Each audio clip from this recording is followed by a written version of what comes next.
Breakfast. Hey. She says, hang on a minute, you haven't put the other stuff in it. Just in front of your face, please, Amanda, just a clank. Lovely. I'm Amanda Owen. I've lived for over 20 years on a hill farm at the top of Swaledale. It's one of the highest, remotest hill farms in the country. Right, guys. She wouldn't tread in your food. First and foremost, we are sheep farmers. And we pretty much farm in what I suppose you'd have to call the old-fashioned way.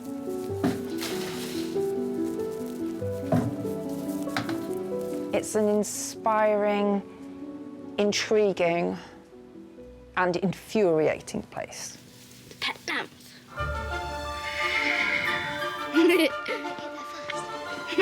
We're a very close-knit family. I say close-knit, we're not like the Waltons. It's a different kind of a close-knit. It's a close-knit but spread over an area. No, but I'm the one leading you, not you. You don't lead me, I lead you. The farm gives us the best of both worlds. That kind of safety net, that there is always somebody there, albeit a mile or two away. Right, let's go. There's always somebody there for you, but you've also got your space around you as well. Raven, the oldest, she's at university, she's the brain box. Reuben, he likes working with his hands. He likes machines, he likes engineering, he likes digging, he always has. Ever since he's been a little kid, that's been his thing. The original poker. And there's another 7 of them. Miles has left school, he wants to be a farmer. What sort of stone is that, Miles? I've got a ridge stone here. And I don't know what the younger ones want to do. I just encourage them to do what they feel is right and what makes them happy, whether that involves studying or whether that involves actually working.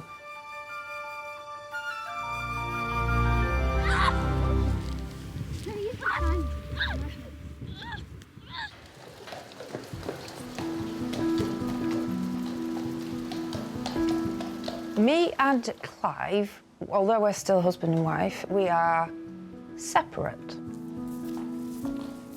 This last year has been incredibly hard in so many respects, but we've got through it. Me and Amanda, we've had a strange few years, and we're now at a place where, although we're not actually together, we're still in business together and we still have these kids together. It's a crazy situation, but it isn't. It's the most sensible thing for everybody to do. That'll do you. Yeah, come on. It's just what happened, just pressures and stresses. But now we're kind of pulling back together again, because we kind of need to, because we've got a house to do up. Because, of course, Ravensea isn't ours, it's tenanted. So when Auntie John's was put up for sale, it was a dream come true, really. It's a little farm cottage with a barn attached, just short of 40 acres. It's nice to own a piece of this wonderful valley of Swaledale. Because there's so many of us, a house is certainly going to come in handy. You use your brakes to work. Because who'll live there, we haven't even thought about that, no idea. But there'll be somebody will. Go on, Nicky, go, go, go, go, go! This is for the future. Because, of course, with all these children, they all need to have a place that they can call home.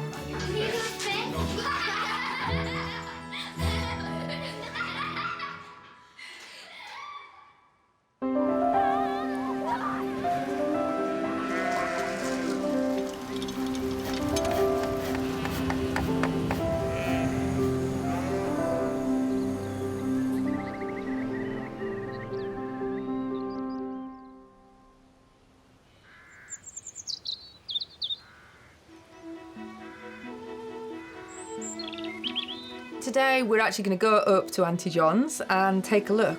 Come on, then. Oh, it's a bit since we've been up here, isn't it? Well, we've been busy on farm. Huh?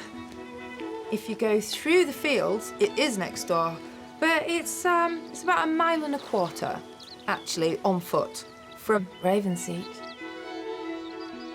I feel like it's taken on a whole new meaning today because we have the planning permission through, and it means that pretty much work can commence. That's a massive tree, isn't it? It's a huge thing, particularly for the younger children, the littlest three, Clemmy, Anis and Nancy, because, I mean, they're very familiar with the place. Clemmy, what sort of tree is it? It's beach. Beech tree. I feel like their childlike view of things is actually quite a useful perspective. Mum, remember when we looked for the pig? Oh, aye, the dead pig. Do you know what? That's a lime kiln, but I reckon probably a lot of walkers go for a piddle in there, so I bet it stinks. Right, let's have you up this hill. Come on, guys. So it's an exciting project that we're all looking forward to. But there is such a lot of work involved that there's never going to be a dull moment. Road's not in great form, is it? No, the road's pretty bad, isn't it? And it's going to take a bit of sorting out, Rube. And that's where you come in. You see, the first thing we need is the scaffolding guy up. I'm assuming it's wide enough. Yes, it'll be wide enough. OK. To start with, before we do anything, we just want to take the lumps off. Yeah, well, it gets steeper, doesn't it? Yeah. It's a bumpy old track, and that's for sure.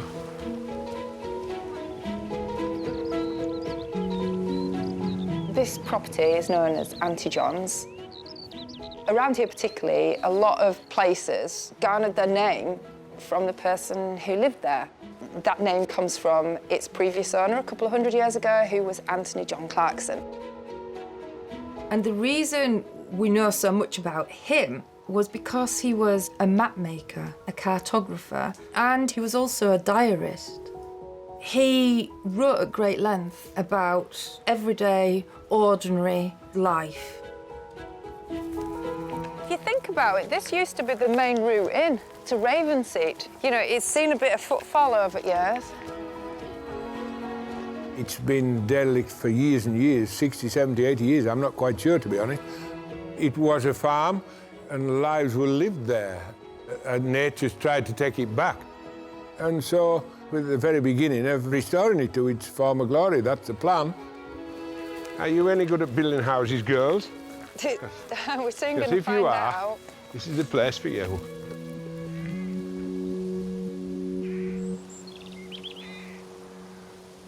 So, here we are.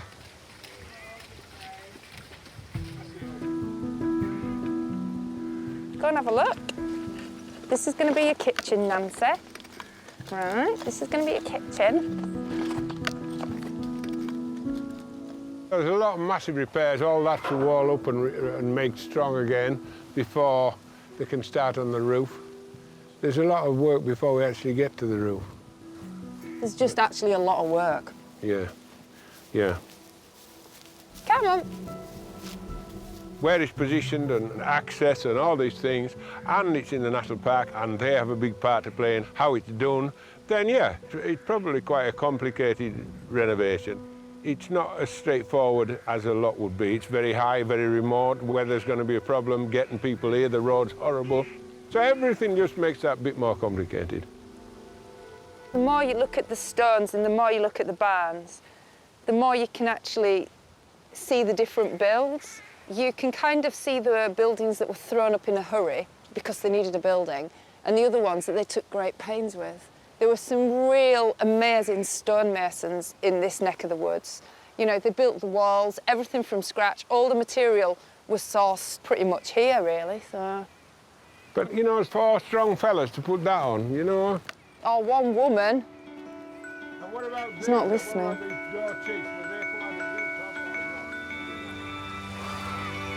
Isn't it lovely? Yeah.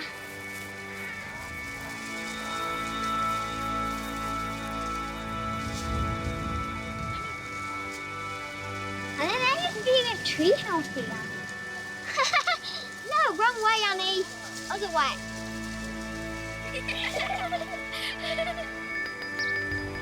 How am I viewing the next 12 or 18 months? I'm viewing it as a labour of love, a complete nightmare, and very expensive. Can you see the tiny little hole? Can you shine the light in it, Reuben?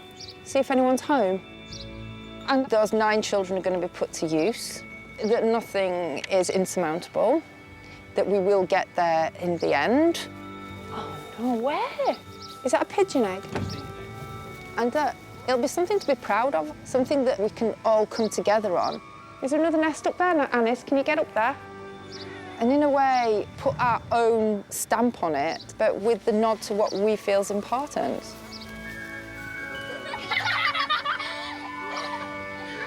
Where is it? Probably one of the only places, other than Ravensheath, I could see myself living happily. When I was younger, I used to walk and bicycle past it every day. We always used to go into the house and look about. It was in better nick then. I think it even had a roof on it. When I found out Mum and Dad had bought it, I knew that something was going to happen to it, because I know that Mum and Dad, when they get on a mission, it has to happen.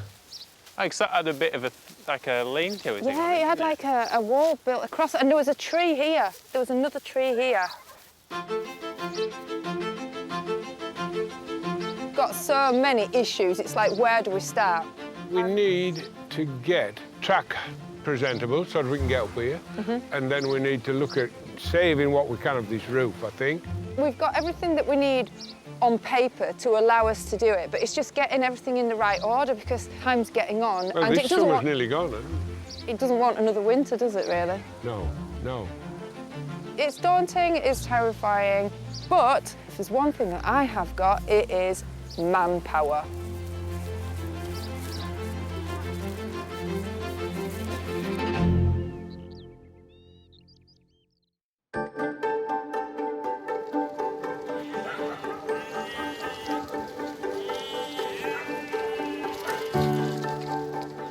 We've had a while to imagine what Auntie John's can become, but at the moment, it's just a drawing on a piece of paper. I need exactly the right person to bring our plans to life. So having Richard as my builder is great, because he's my neighbour. Here he is. Amanda! Yes? Richard's here. I don't know how you got up there. Have you been in here? No. Honestly, there's been some right shenanigans on up here. You want to see what's written up? Well, it wasn't you, was it? You didn't write it on wall. No, if I've not been up there. It's interesting. I will come down. Aye. So, bonny day anyway, Richard. Absolute This beauty. is what, you know, this is the weather we need, well, for a year, really. Hell, there's some work to do here. Richard's great. Richard and Kelly live next door, further down the drive at Smithy Home. You being greedy? There's always been a constant to-ing and fro-ing of our children to their house and back again. Richard's very familiar with the issues that come with living on a hill end at the top of Swaledale. In other words, he knows it's freezing, he knows that it rains sideways. I think that sill there is just to stop the rain coming down the wall and to run Dripping on you. Yeah, to drip on it. He knows about water leaks, he knows about roofs. He's just a great guy who is very practical. So, yeah, he's going to do a good job. You can see evidence that this house is obviously the first part of the structure. And that barn was done at a very similar time. And then at the other end there, that's a later addition. And the one at the back, the lean-to at the back's much later still. This is possibly one of the oldest actual stone buildings in the area. There aren't many round here what's as old as this. All the time we've been here, it's obviously been a ruin, probably 6 years ago when the roof started falling in. And you just wish and hope that somebody gets hold of it and brings it back to its former glory. And to see Amanda and Clive and all the kids actually doing that is going to be fantastic. We need to make this house obviously functional for the here and now, but it's kind of retaining that character too, isn't it? That's the challenge. We've got to try and retain every little bit of character that there is. very important. We don't want to lose any of it. No. So we've got some amended plans, haven't we? This is what we're kind of waiting for. I've looked at these so much. Fantastic. Yep. So it looks to me you've got 2 bedrooms. So bedroom 1's That end? that end there. The far end, yeah. Yeah. Bedroom 2, which looks like the big bedroom, is this one here with that downstairs lounge. Living room, big fireplace. Yep. And then through into the lean-to, to the dining kitchen, utility, all the boring stuff. Yeah, that's Yeah. where the fun happens. So yeah, so that's what we've got at the moment. Somehow can't picture it, can you? Not really. No.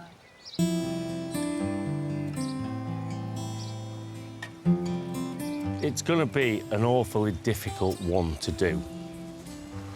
We're going to take off all the old slates. What we're then going to do is get a steel beam, put that across to the house, and then we're going to reslate all the roof. We've got bits and pieces of structural work to do with the walls. We'll then move on to looking at digging out the floors, put some insulation in. We'll hopefully then we'll be looking at getting some windows in, doors in, and then we're looking at the plumbing, the electrics, get all the infrastructure into the building, the drainage, etc. And once we've got that, we then look at putting the plaster on the walls, and then we'll be handing it over pretty much. But the main problem is that everything has to be done by hand. Old materials, it's grade 2 listed, and nothing modern can be done to it pretty much, except for putting the steel in along the top. The first thing we need to do is get a lid on it. The other nightmare is the weather. So we're going to have to get a move on, to be quite honest with you. Yes. Because everything has to be lime mortar here. We can't use cement. Okay. Lime mortar doesn't like setting in winter.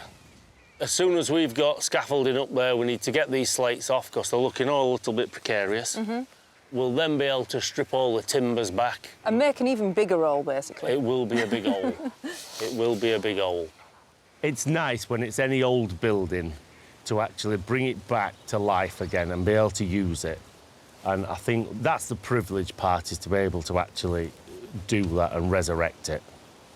But it's still a ball and chain.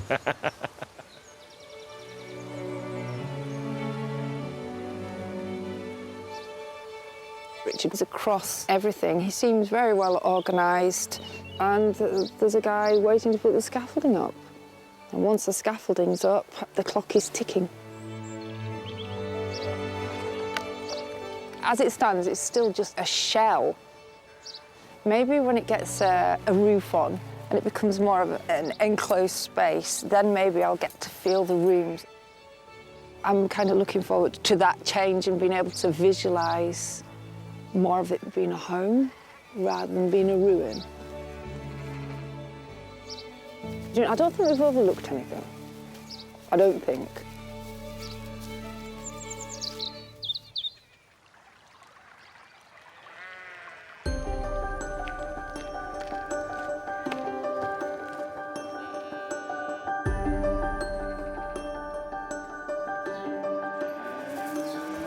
If you don't get up in time, the cows moo at you. This is going to be quite heavy on the purse strings, because it's a listed building. It's going to be difficult financially. I'll just go it until I'm broke. I'm Yorkshire through and through, so, you know, if I can cut a corner and save myself a bit of money, then absolutely I will. But we're a family and we have to make ends meet. You know, we're trying as best we can to do it ourselves. We're all going to wade in. Yeah, there's no substitute for people who actually know what they're doing. But, you know, there are certain aspects that we can do ourselves. Ruben's got more diggers and dumper trucks than he knows what to do with. So, we've asked him to make us start on that bumpy old track. That is somewhere. This will be the first piece of machinery to break ground on this project. Will indeed. Whatever happens, we need these great lumps out of the middle so as we can travel. Without knocking a sump off. Exactly.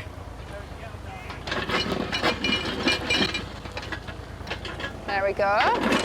Mum and Dad have asked me to do the road and a lot of the digging because why would she pay on else to do it when she can make me do it for free? The track up to Auntie John's is about half a mile and it's been washed out and it's really rough over the years. We're going to take all the lumps off so then we can get up and down with trailers and our vehicles because it'll get that bad that it won't be passable, and for everyone to work up here we need to sort it out and make it just a little bit better.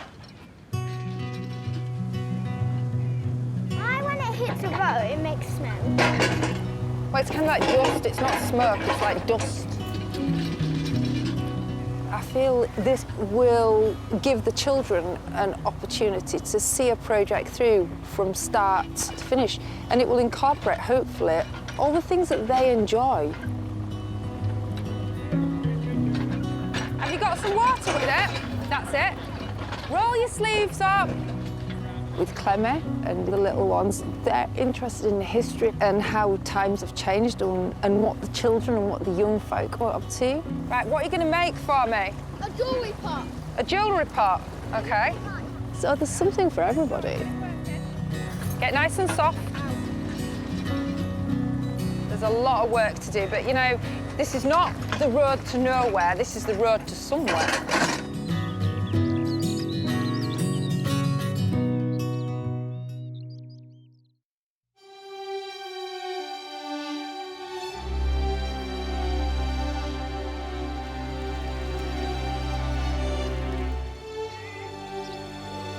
We need to talk about slates, Yeah. don't we?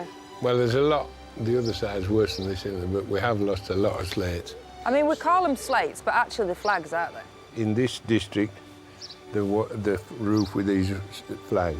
But we might as well get what we can, because they cost a fortune. They do. They cost, I think they cost £600 a tonne. And there's not many of these in a tonne. Oh, there's only 20 of them in a tonne. So that's like 50 quid, that. Yeah. I have looked at this place for about the last 3 years, and I've watched it deteriorate as it's been beaten by storms and snow and weather. In here, look in here. There's loads of them. Exactly. You know what they say about teamwork? It makes the dream work. And literally, the more of it falls in, the more expense there is with regards to putting it back together again. Of course, the more we can actually sort of save and put back in place, it's better from a historical point of view, but it's easier on the purse as well. There you are. It's like a little tombstone, Clive. Yeah, yeah. These would be made by men with chisels, you know. They could split them down to this with fellas with great skill. Nowadays, when they make them, they use a machine and cut each one, but back then, they used a fella that knew what he was doing. Me and Clive have always been at odds with each other, to a certain degree. But that's just how it is. We're very different characters, really. I'm getting to the point where I'm not going to be able to shift some of these now. We'll get him another day. I do his head in. That's his words. He does my head in. I do his head in. But we are basically both on the same side. This was a good find. Look at that. Yeah, you didn't know these were here, did you? No? I'm very practical, so that's my side of things. And Amanda, she's very good at seeing how she wants things. I mean, this was obviously a bedroom. There's lots of scribblings. I don't worry about where the fireplace goes or what that door's going to look like. That's all down to her. I just keep shoveling. I'll tell you something, there's a lot of love poetry in here. You'd wonder why they were writing it on wall, wouldn't you? Right, come down out of here, please, so I can tie this up. Well, that isn't safe, that's it. Right. I love the way it's like, don't break the slate, not don't break your leg. That's how I know you weren't responsible for writing the love poetry. You're right.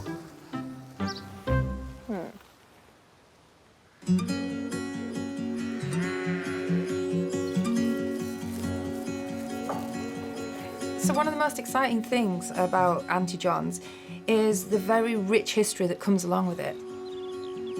That's what I really am excited to delve into. I want to find out about the everyday life. I'm stoking a fire up and trying to get it snug in here because today I've got Derek coming to see me. Derek is a friend of mine. He loves local history. He's been finding out as much information about Auntie John's. So today he's going to show me some of what he's found. Hi, Derek. Hello. How are you? Nice to see you And again. you as well? Look at you, you're brightening my day already. Is that new? Come on in, Yes, come on through.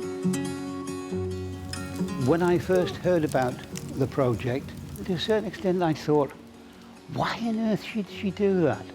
I mean, it was basically dropping to the bits. Here we go. A cup of tea. Oh, it's lovely, thank you. But there was something at the back of my mind saying, this is historically important, we've got to preserve it, and I'm going to do it. Okay, Derek, so in here, literally, I have got so much paperwork.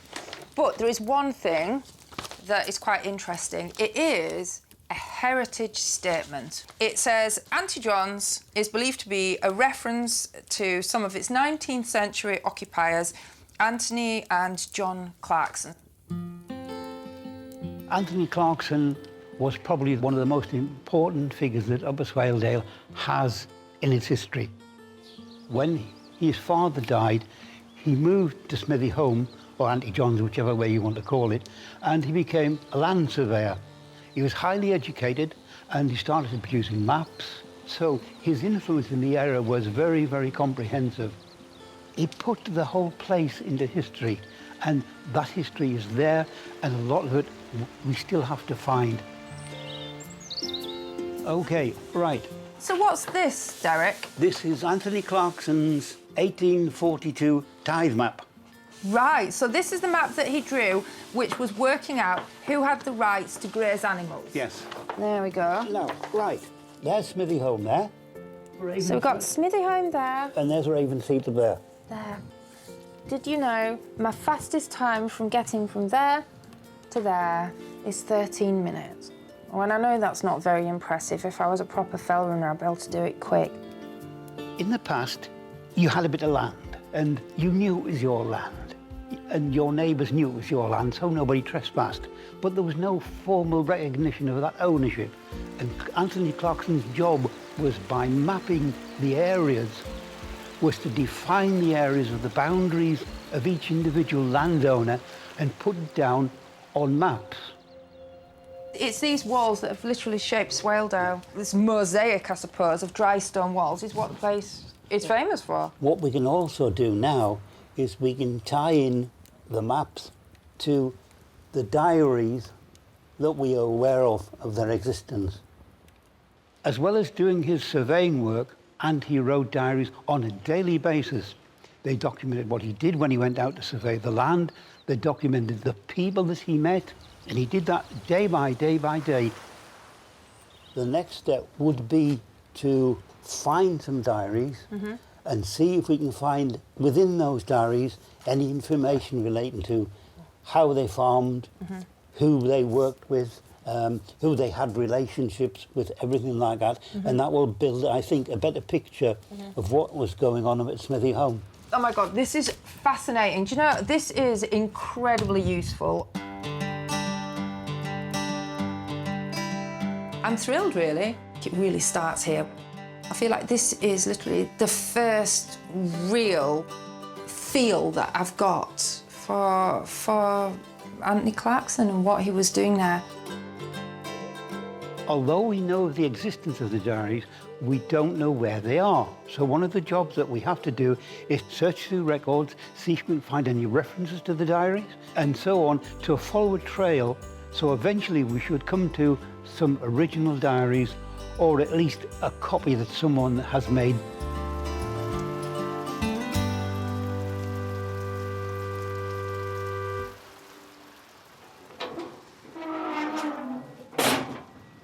Veggie back. Clive and Reuben They're like chalk and cheese. I think that Reuben takes after my dad. My dad was a mechanic. He mended things, he could mend anything. Clive hates anything machinery-wise. If you can't mend it with a crowbar and WD-40, it ain't happening.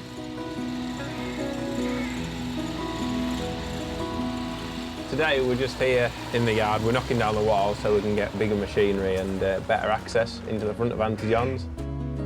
Right, do it.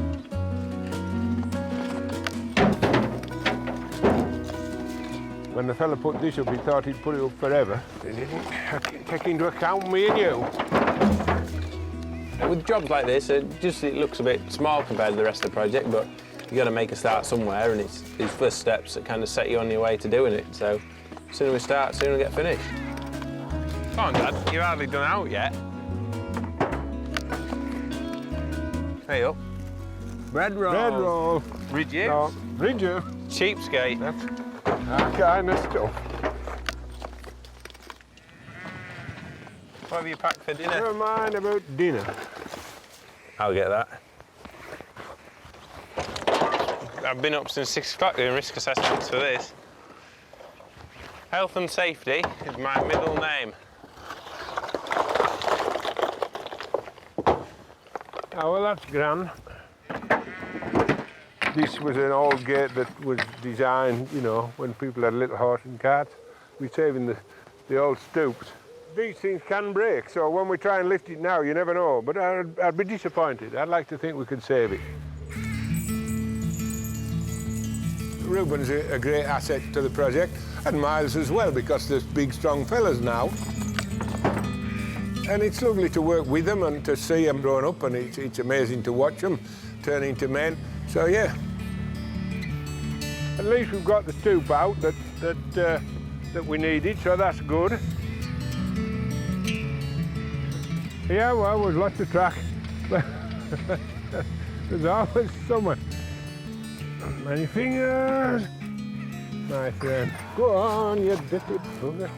Right. Don't want any criminals to get in and vandalise the place. I suppose I could make it better. That's about it. Ah, well, we made a start, haven't we? It's going to take a few more afternoons, isn't it? Yeah, a lot more. Before we're done. But yeah, it will do it. I'll see you back at the ranch. Yeah.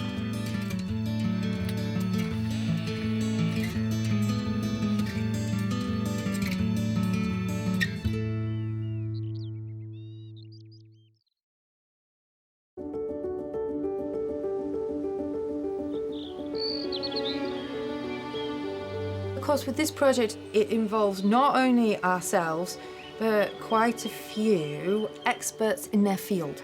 We've got builders, we've got roofers, electricians, plumbers, and interestingly, my very own historical genealogist, I think that's what he calls himself.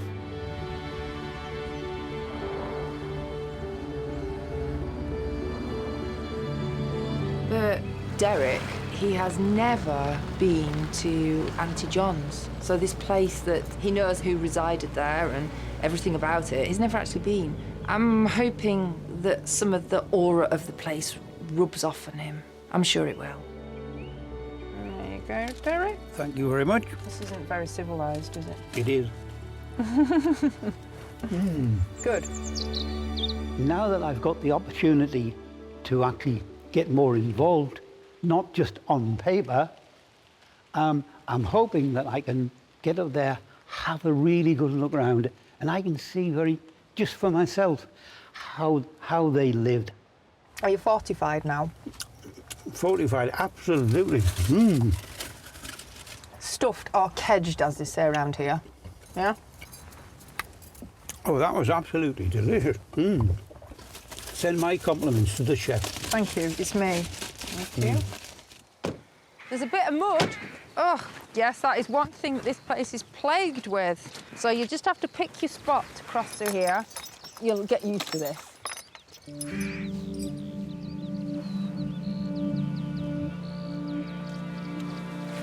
Look at that. That's fantastic.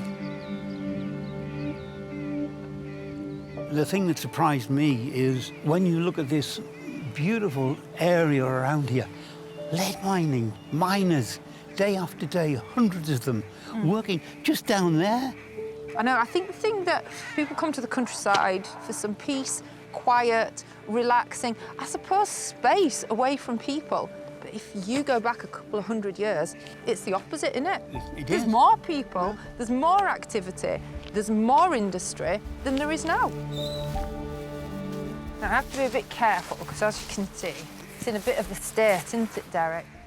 You've got a huge job on your hands, absolutely enormous. Yes. If I was a builder, I wouldn't even know where to start, how to do that. No, well, that's why we're not builders. I could see it wasn't just a run-down house with the roof falling off.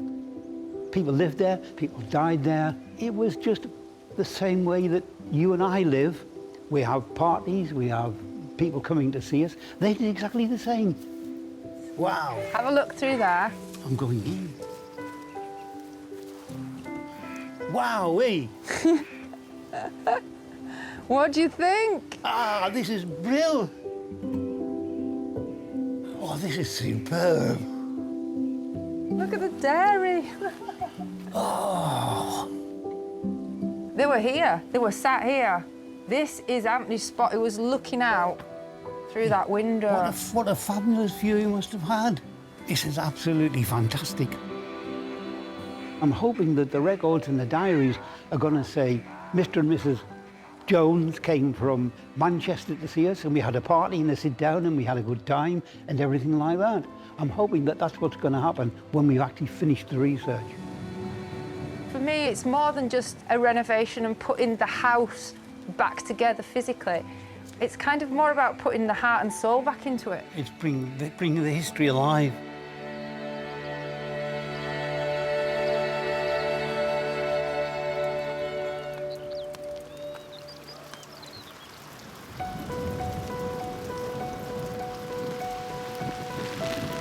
We're in the midst of a horrible storm. I mean, it's atrocious. It's raining. It's so windy. And conditions are just, they're just vile. So at the moment, it's really a race to get the scaffolding up. Reuben has made a start on the track. You know, he did try to make a little bit of a difference. And I mean, he did. But I mean, there's absolutely a mountain of gravel and soil to shift. So we just have to get on with it. Right, well, the scaffolders are here. Horrible morning. And they've had a look at the track. They don't like it. So we're going to transfer all the gear off their truck onto trailers and take it up with the tractor. This is a major step. This is really the first step of the roof being taken off and put back on. Oh, you're all right. Everything you do at these places has its problem, and getting up and down is the main one. But one way or another, we'll make it. Oh, thank you. Right. Yeah. What a day. Oh, good day.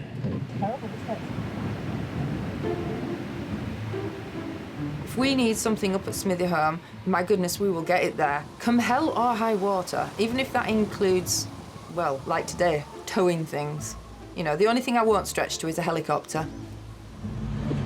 So, right, bad day. Well, we're all right. We're actually getting it to where it needs to be, so that's all right, isn't it? Now this bugger's tight. Tractor through. Jump out and shift the stone. I can't jump out. Can I do? Don't worry. It's not worried. Go on. Go on, go on, go on. Yeah, we're fine.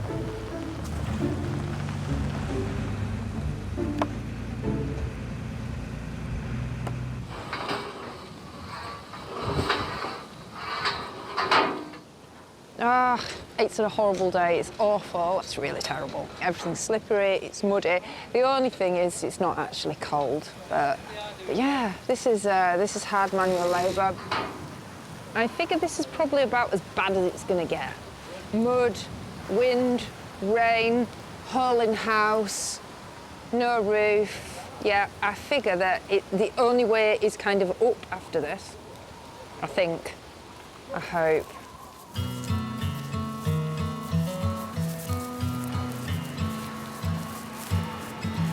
Miles, bless him, he's going to be part of this project. And he says he's enjoying himself. But, you know, days like today, it's very hard to be quite as enthusiastic. In a way, that is also what spurs us on. Because the sooner we get the job done, the sooner we get a roof on, the sooner we can have the radio playing, bacon sandwiches, and a fire in that grate. Then all of a sudden it all looks a lot more pleasant. I get a feeling that there's quite a lot more thought goes into scaffolding than you're giving credit for. There's a bit of mathematics going on, I can see. Keeping these scaffolders happy will pay dividends. Do you want some biscuits? Do you want a Scotch egg? What would you like? I've got a Scotch egg and Yeah. Here you are.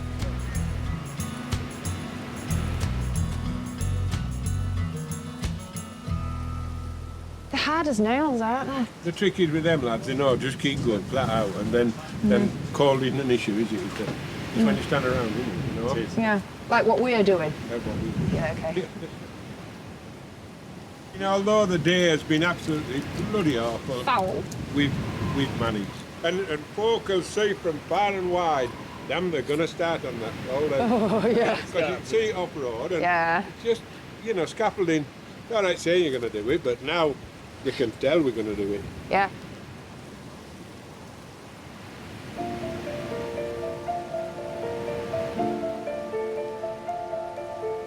Well, we've got the scaffolding up.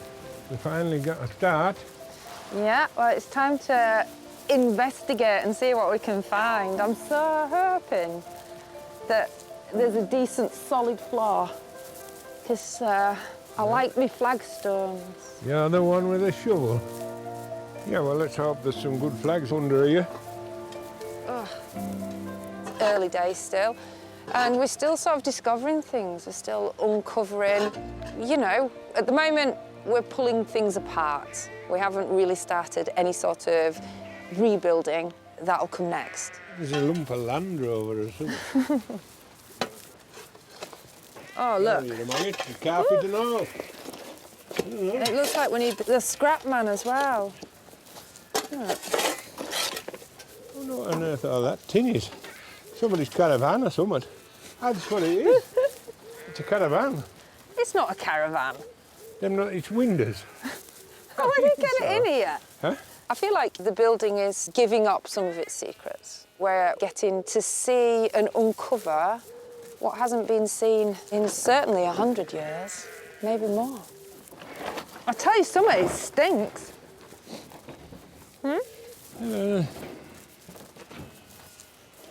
Look at those.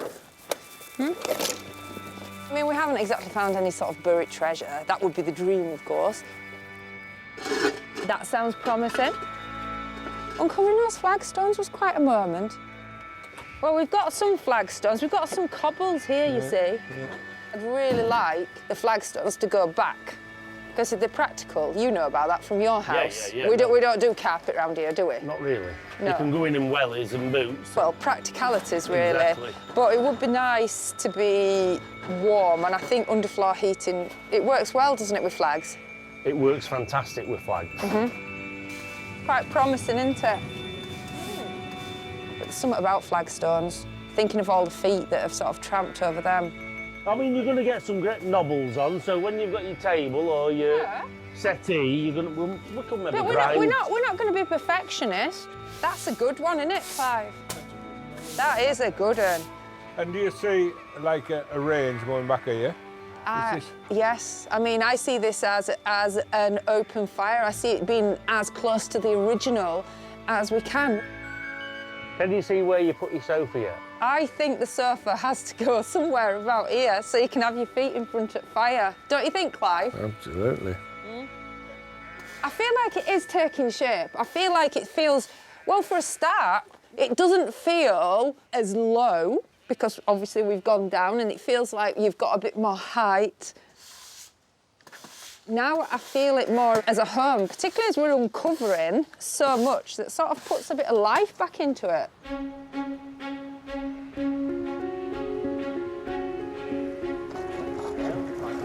This is step one, this is where it all starts. Peeling back the layers and then start again. She looks about knackered, does that? This is for us to make into a home again. I want this house to work as what it truly set out to be, as a farm, as a house in the countryside. I want there to be kids running about. Well, it is like a family project, something that we all have to do together. Little monkey. You know, the kids have talked about it quite a lot. I mean, the other day I saw them actually, they were mapping out pictures of the rooms and who was going to have which bedroom. So, you know, that's kind of thinking ahead. That's positive thinking for you.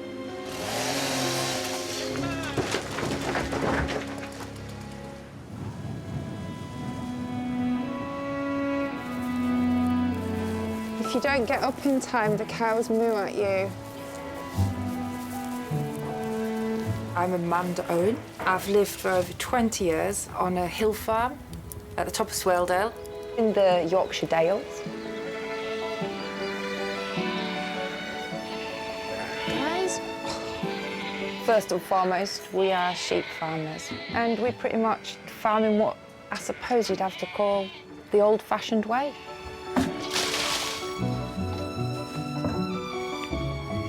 Well, my name's Clive Owen. I came in '89, so that's a while ago. Time flies when you're having fun. Me and Amanda have 9 kids. Right, let's go. I could try and name, but yes.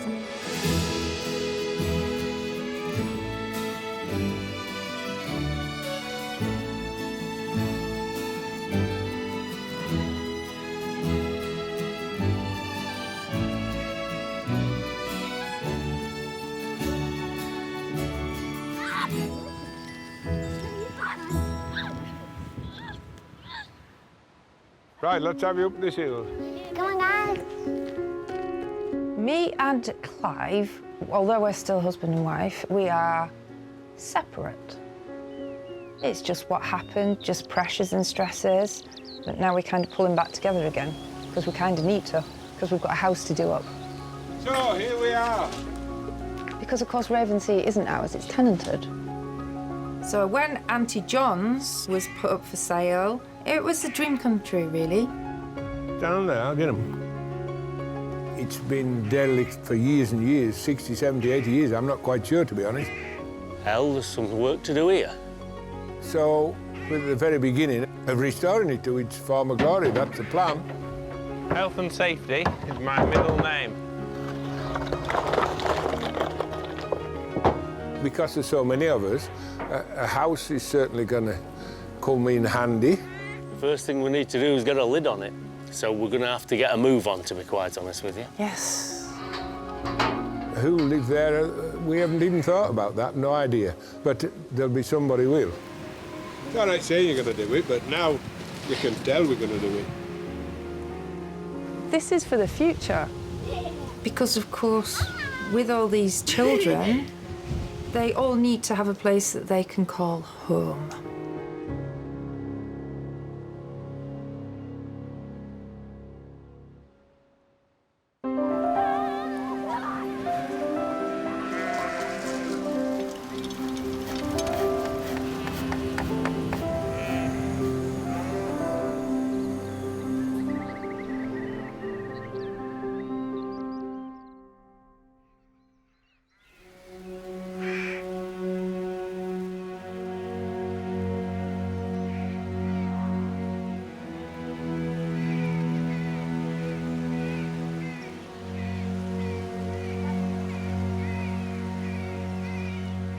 November is, I would say, really the beginning of the shepherd's year in the hills.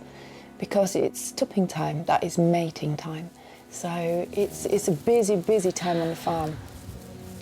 Your cows have been laid in, your horses are in. You haven't got much light. It's kind of hunkering down, getting prepared for winter time.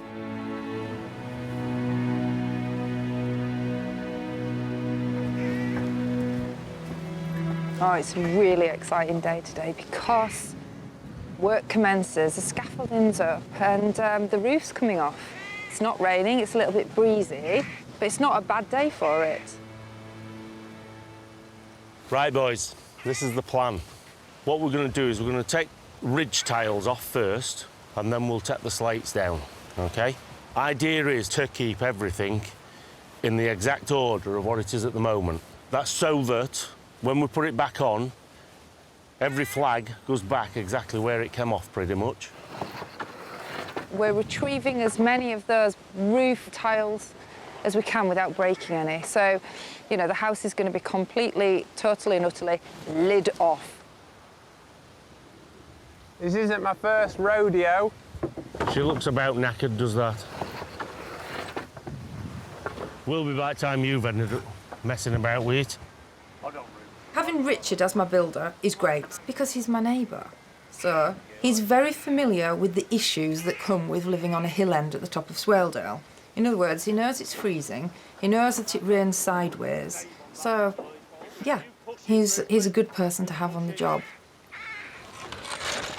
And he's got a pretty motley crew helping him out. He's got his son, Harry, and of course, Miles, Reuben, and his friend Tom.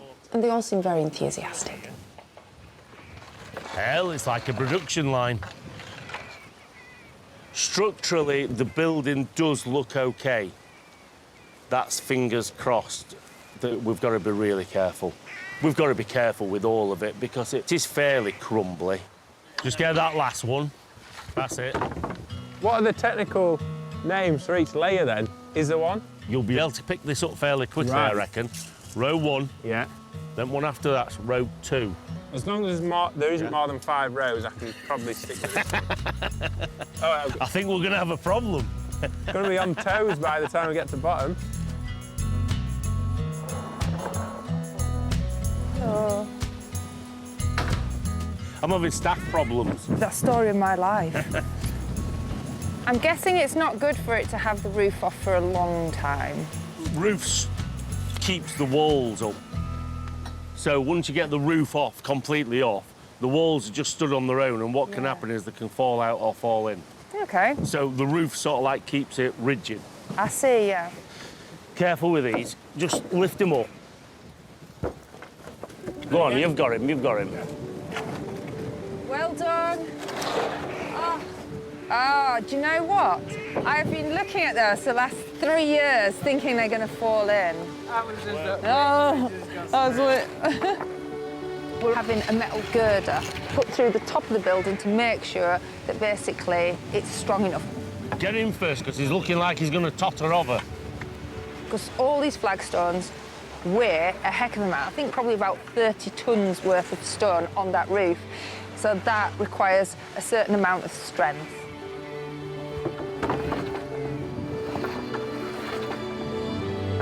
This is the first time that I suppose I've ever had sole control. When I say sole control, I mean like the whole family have had control of actually making a place. It's totally and utterly on our shoulders. Wait, hold that. Oh my God. Yeah, this is getting critical. Ah! Jesus. I got it. It's a dangerous structure at the moment. It'll be nice to be able to go in and actually look up, not be worried about something falling on your head.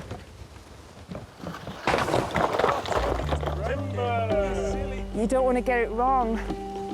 Last one, Rubes, the last one.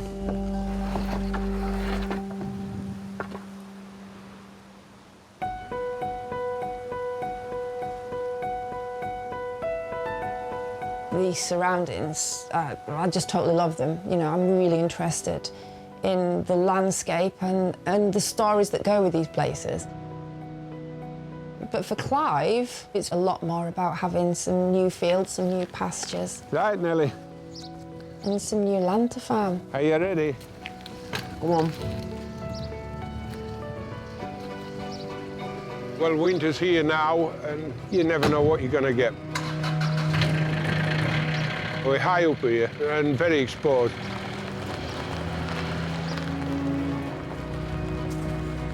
The weather rules everything, you know. All the sheep have come down off the moors. It's that dangerous time of year when we're watching for snow. We need to know where they are.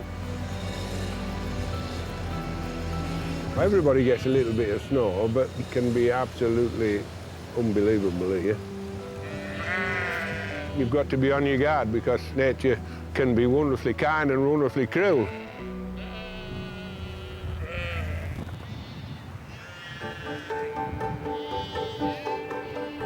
Steady on.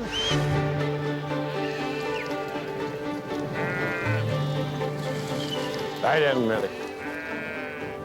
Well, now, at this time of year, it's tupping time, and that's what's happening now. All the tups, the rams, are out with the ewes. Basically, that's when the ewes come in, and they're introduced to the rams, and hopefully the mate, and 5 months, less 4 days later, they'll have a lamb. Lie down, Nelly. Lie down. How are you, lad? We've got to have lambs. That's what it's all about. And so this is an important time, and we try very hard to make sure that everybody is pregnant. Basically, barren sheep are no good to us. We need a lamb. Lie down, lie down.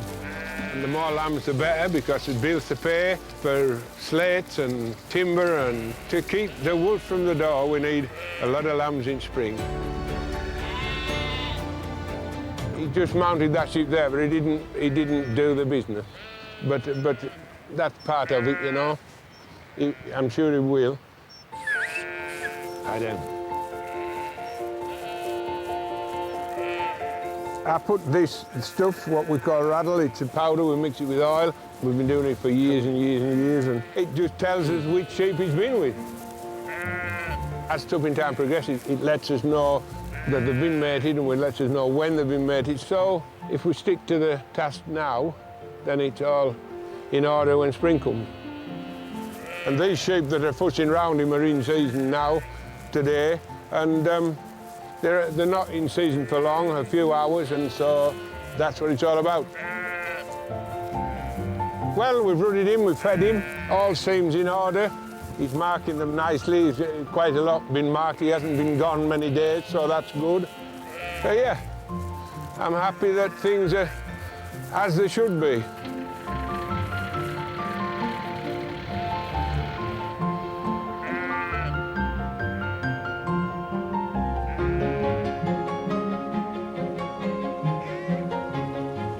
Right to end.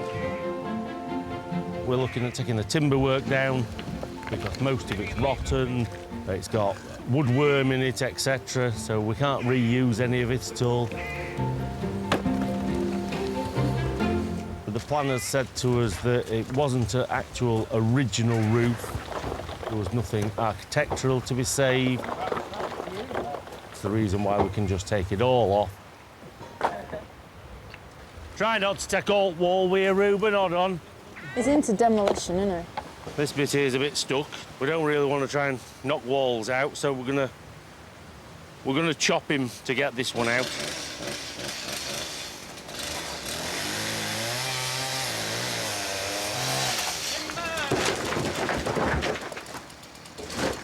Reuben! Hell, you like to make a mess, boy.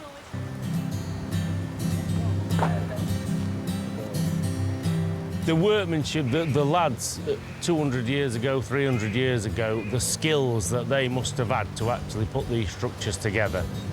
Bear in mind they had no electricity, no power tools, everything done by hand.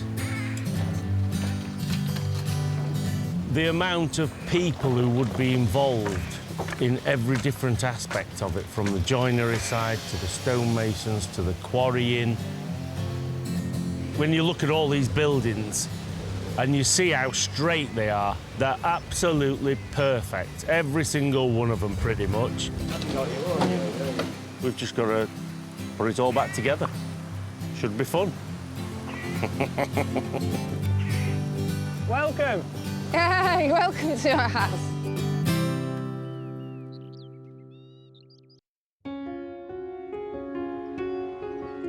I'm going to the horses to brush it and see if we can get all the muck out. We have repopulated Ravenseat.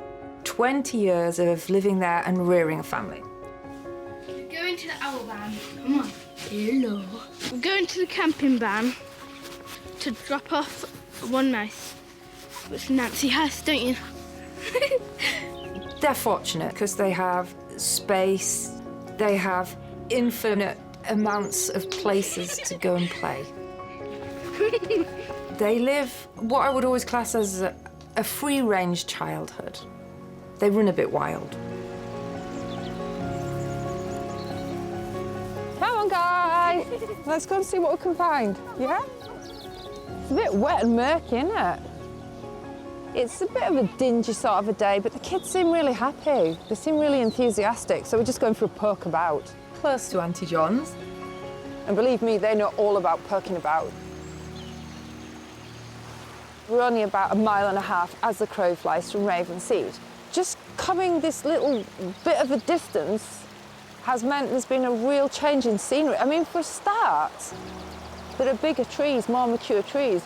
Just with this little change in the altitude, we've got a lovely view of autumnal hues of mature trees.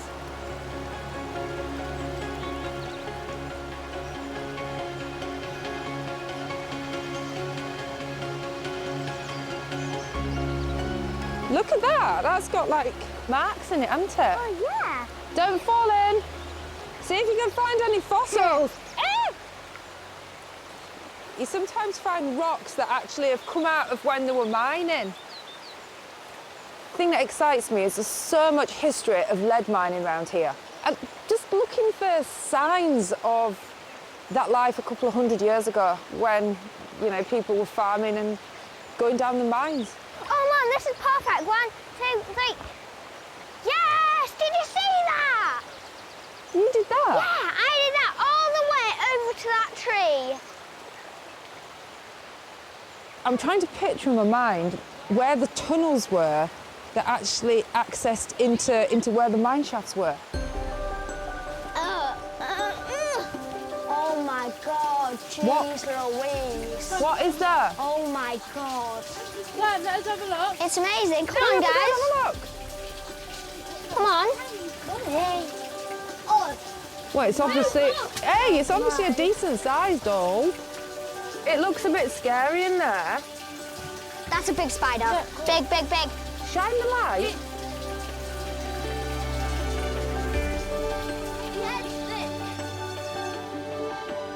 Actually, it gets small, but gets larger. Can you imagine if every morning you had to get out of bed, make yourself your lunch, and go down there to work?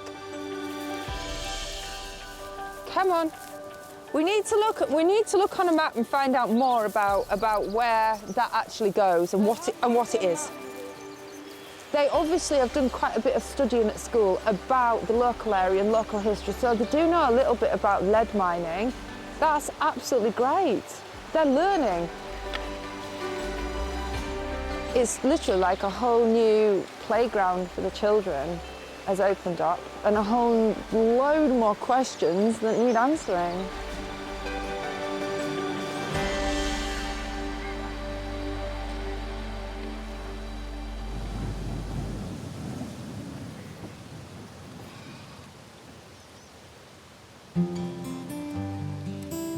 So one of the most exciting things about Auntie John's is the very rich history that comes along with it.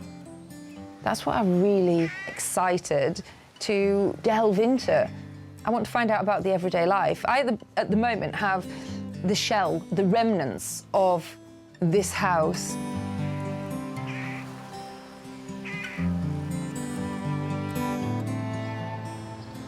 Well, I've got a day off from the farm today, so I've rushed round, scrubbed the mud off me, and I'm at the county records office. I'm meeting Derek.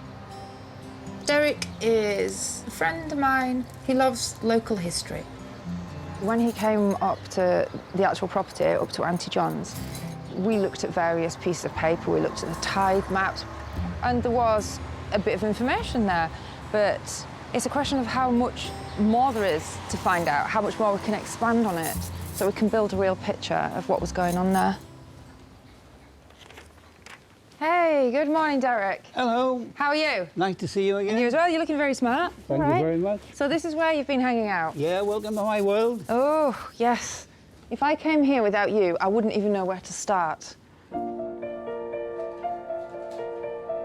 The intention today is to go through as many documents as we can with Amanda to see if we can point out who was at Smithy Home, or Auntie John's, whichever way you want to call it, who was born there, who died, and what the back history of the actual house is, hopefully back to the 1600s. And then she can take it back and fit it into the story that she's trying to develop. I guess what I'm wanting to find out is who on this very extensive family tree was actually residing in my house at Auntie John's. We know that Anthony Clarkson was at Smithy Home. Yeah. So what we want to focus on is the Anthony Clarkson side of that particular family. Anthony Clarkson, to me, was probably the most important figures that Upper Swaledale has in its history. As well as doing his surveying work, Anthony Clarkson was also a well-educated man, and he wrote diaries on a daily basis. He put the whole place into history, and that history is there, and a lot of it we still have to find. There's my man, Anthony. Yeah.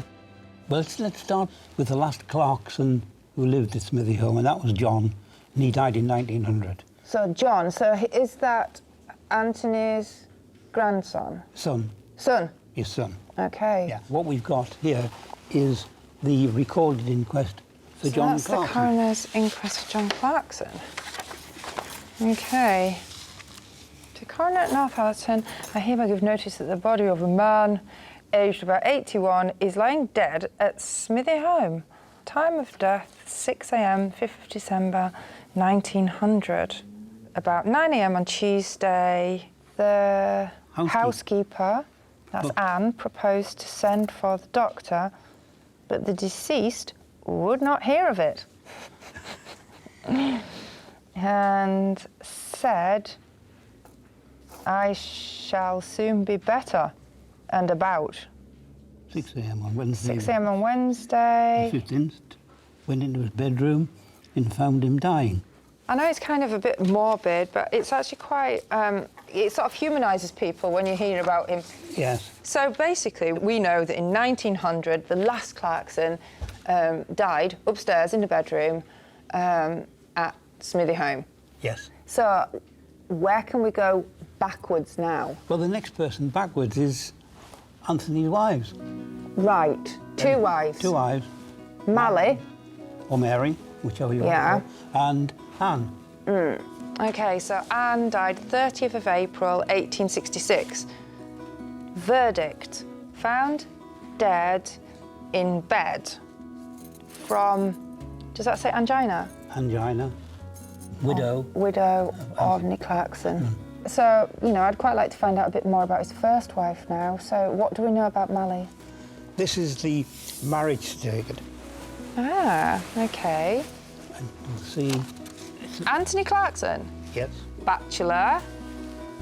And Mary Alderson. 1818, they get married. A few years later, they go to live at Smithy Home, and they've got a family. They've got 4 children. It's a busy place, isn't it? It's not quite as busy as our house, No. but everything's all sort of sweet and rosy in the garden, and then she dies. Yes. We've got a record of her burial. July the 10th. She's only 38. Yeah. Which is She wasn't so old, was she, really? One of the children, James Alderson Clarkson, kept a diary just like Anthony did. Right.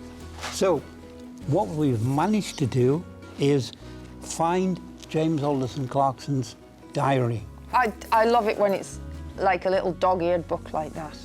I wonder how old he was when he started writing. Reuben didn't write a diary, thank God. Can you imagine? Big line, death of my father. You'd have thought he might have started a new page. On the 19th of March, 1847, Friday, my father took his breakfast well. He surveyed till 11 o'clock, found himself unwell. He said to John, "Oh, John, I'm going dizzy," and drunched down and died. Drunched? I love that word. Is that a Swaledale word? It is a word. Drunched. But I wouldn't use it with a person, but it's usually a cow or a sheep. Right. Funeral on Thursday, the 23rd, 1847. Great funeral. Buried at Mewgate, aged 59 years and 29 weeks. It's very matter of fact. But poignant at the same time, that's right. Yeah. So that's him. I mean, honestly, it just... I wonder if he ever imagined there'd be people sort of poring over his every word 200 years later. As well as doing his surveying work, Anthony Clarkson was also a well-educated man, and he wrote diaries on a daily basis. One of the biggest problems Amanda and I face is, although we know of the existence of the diaries, we don't know where they are. So one of the jobs that we have to do is to do searching, search through records, see if we can find any references to the diaries, see if we can find who possibly may have had them. For me, the focus has always been on the fact that the place is called Auntie John's and the Anthony Clarkson diaries. But how far actually can we go back before then? As far as I can tell, there were 23 different name families at Smithy Home going back to the late 1660s. Goodness me. Oh, there we are. Oh, my goodness, that's... It just takes my breath away, really, being able to actually see the genuine document. Look at this, there's Raven Seat there as well, I can see. Kisden, Thwaite, Raven Seat. Raven Seat. This is the kind of thing, actually, that the kids would be interested in. Because, you know, they always say things to me like, do you think someone's died in this bedroom? And I think the answer's going to have to be, yes, loads of people. Loads of them. So, the other day, we were at Auntie John's and the children were running about just like they always do. Right beside the bridge, under the wall, they found what looks like the entrance to a mine. Anthony Clarkson himself mapped a lot of the lead mines in the area, but we've got one here now, which I can let you have a look at. This. Right. I desperately wanted to get out my little loop, and I'm going to do it. So, because you see, all those are exactly where the kids were playing. This is basically an underground map, so he hasn't really put that much information on when it comes to what was above the ground. But basically, where we went was there. Yeah, that's the one which was abandoned in 1868. That's unbelievable. Because I thought, you know, there were just, you know, a few little sort of diggings in the ground, but it was all going on. It was all going on. I'm going to see all this in a different light when I go back. Today has been brilliant. I mean, Derek, well, I don't know how he does it, but he has unearthed some absolute gems. You know, I've actually been able to touch and feel pieces of parchment with details of people who were living at Smithy Home in the late 1600s. I feel like after today's outing, I feel like I've got to know Anthony Clarkson just that little bit better. Keep going, keep going. Keep going. It's huge. It is huge. Okay. Now then. Hang on, 1841 by Anthony Clarkson. I love being able to see his handiwork. I love to be able to see what he was actually doing, the maps that he made. I've got quite a lot more to think about. Hang on, do you think he was doing this at Auntie John's? Yes. Well, where the heck did he put it? Yeah, go from one end of the house to the other. It's absolutely incredible. It just all adds to the picture of the place, really. And if anything, I'm going away feeling ever so slightly sort of humbled, really, that, you know, you're only here for a very short time. And their lives were a lot harder than ours.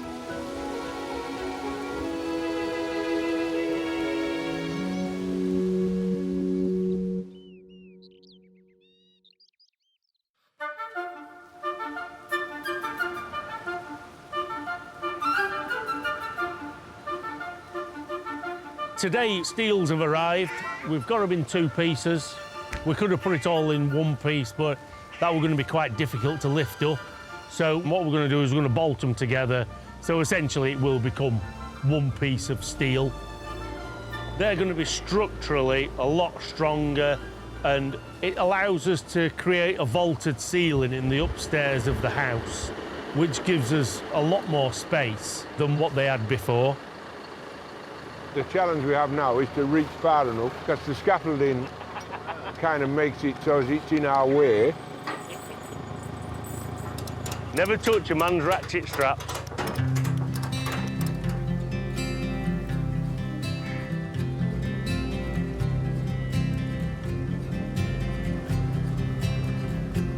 Are you good at that? So you as well just sliding it off. We're good.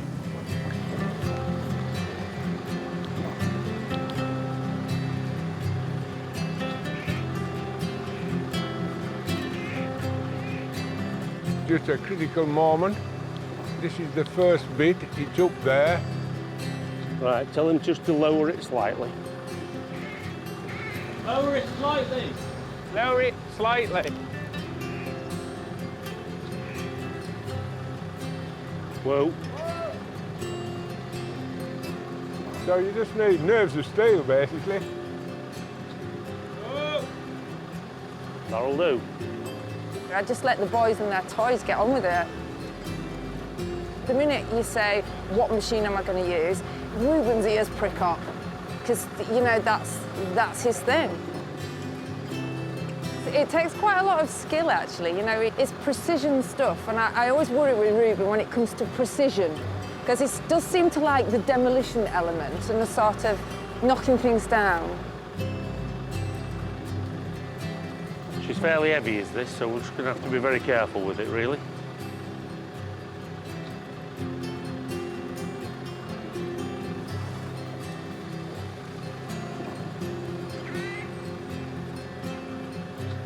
That's it, yeah. That it? I'm from Del Monte. Say yes. Brilliant. Yep. Job done. Oh my goodness, I lost my hat. So, yeah. Hell, get on. What do you want doing next then?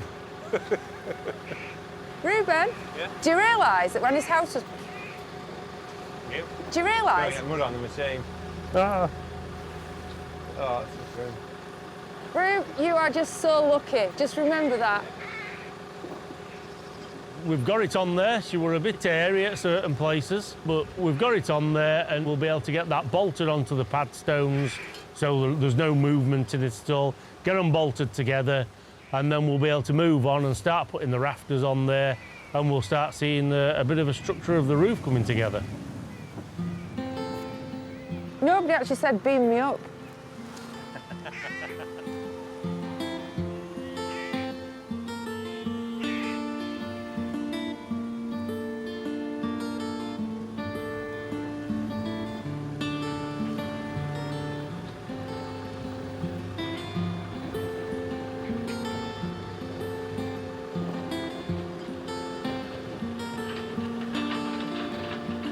Ruben's come here today to move a load of stone and rock and rubble that's been sat in that corner.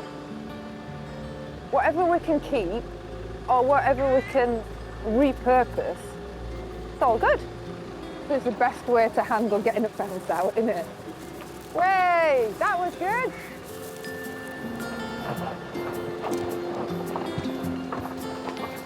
Have you looked at it? It's quite good. It's quite good stuff.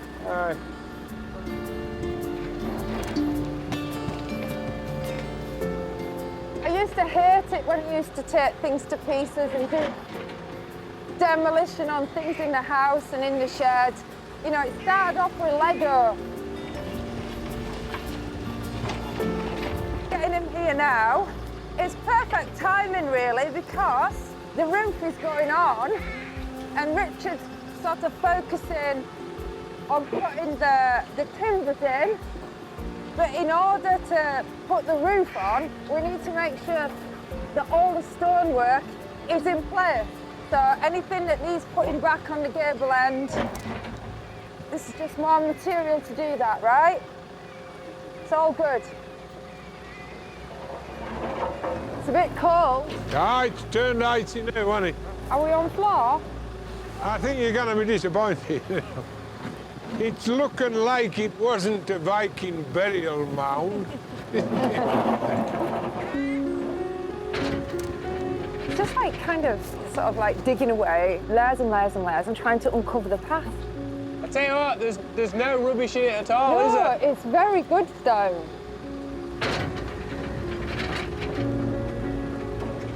For me, it's just interesting. It's exciting. This is as near as I'm going to get to sort of like time team, I suppose. Flags under there. Are the flags? I don't know what that is down there. It's hard, isn't it? Careful! Careful! Uncovering all the old, you know, where you can see where people used to walk and all the old cobbles. It's really important not to destroy it all with the digger, because it's that easy that you could wipe it all out.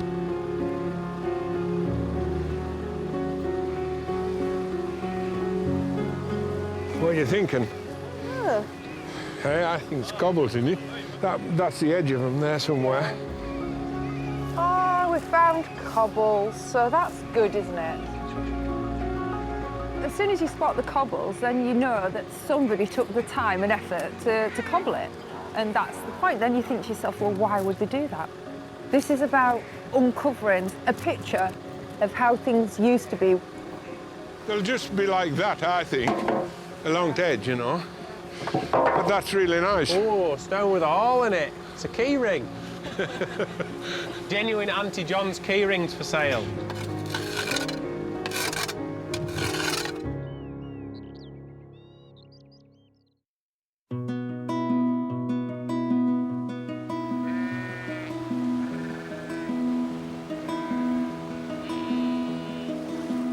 Well, I think officially we're going to have to say it's very back-endy. It's cold. It's been raining, well, constantly for the last week. And Richard has had to miss a few days because the weather's just been so dire. But I'm actually pleasantly surprised at how much he has done. He's got some of the wood back on the roof. We've all got our hats, we've all got our gloves on, we've all got our layers on. Everything looks a little more muted. The leaves on the very few trees that we've got have all gone. And, you know, there's a very wintry feel. Ah, well, plenty of mud anyway, Richard. I think there's going to be plenty of mud for a long time. At least it's not ice, you know. That'll be next week. That's to come, yeah. Bit of snow. Right, let's have a look. See what we've got. Oh, how are you getting on now, Richard? Slow but sure. Slowly but surely. Oh, well, I mean, weather's been against you for a start, but it's starting to look like summer now, isn't it? You're starting to see it, aren't you? Well, you can see what we're aiming for here. Exactly. Now, we've got most of these timbers on. I need you to give me a bit of an hand here. Stick some more of them up. Stick some more of these up. Right. So yeah, I'm going to let you stick it up because you know what you're doing. If I can chuck this one on this side, okay, and then we'll try and level her up a little bit. I see, I see. So that just slots in there. Yeah, and then... Now, we need to get all these 90 degrees to that beam. I see what you're You saying. see? So that's about where she goes. That's about where she goes. Now, technology. Mobile phones and what have you. Okay. I'm going to ring somebody that knows. That's what I do. That's what I usually do. We've only one problem with that. We've got phone reception. Phone a friend. On that timber. On edge, on that timber. It says it's 24.5. 24.5. It is. We'll work on 24.5 then. You know, it won't be long before it's through here with these timbers. And then, once these go back on and back to the old ancient ways, you won't see any of that modern stuff or any of that steel. It won't be visible from anywhere, but it'll be there and it'll be, you know, doing its thing. Holding it all together for hundreds of years, I guess. In a past life, I used to work on roofs, like really high roofs. And now, it's, and I never thought anything about it. But now here I am on a roof and yeah, you're thinking, you lose your roof legs or something. You're not so far away at that. To be fair, she looks good to me, does that? So do I have to come forward to go under my line? Yeah, that's him. Aye, you got him. Yeah, it's not going to come. Hey! Hey, get on.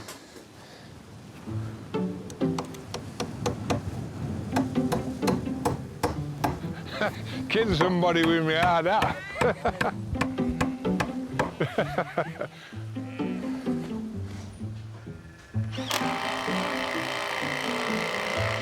Tremendous. That's another one. Don't think she's coming out. Eh? I don't think she's coming out. No. Right, that'll do for now. There you are. Dream scenario. Yeah, that would be nice to have a few slates on that roof, or most of the slates on that roof by Christmas. I'll be quite honest, I'm not massively confident of that. If it's raining, too windy, we're just going to be delayed. But hopefully by Christmas, we'll have a Christmas tree stuck on top of it, and you'll be able to see it from Kirby Stephen. I think we're on brew time. That'll do. Let's go and get one. Good.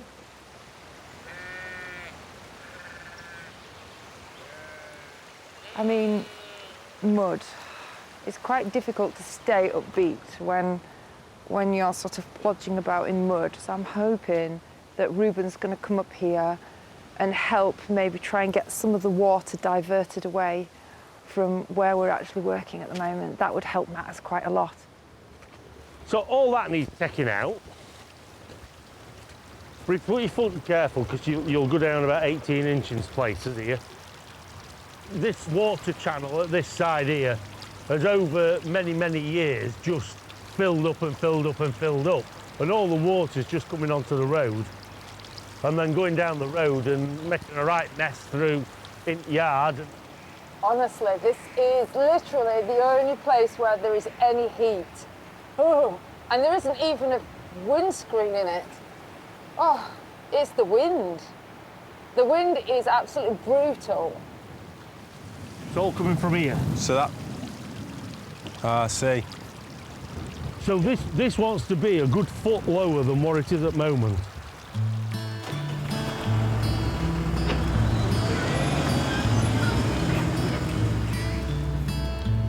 You could open it as a spa, because they like mud in spas, don't they? Cold water dips coming all in fashion. You know, these ice bucket jobs. I get the idea, but no. Well, you could have your own personal one here, like.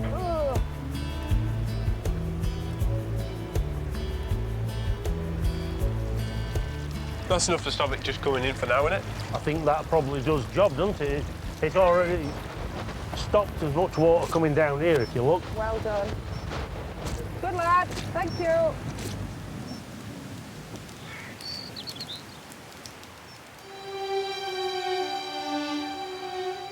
Over the last few weeks, I've started hearing some fascinating details about the lives of the people who've lived at Auntie John's.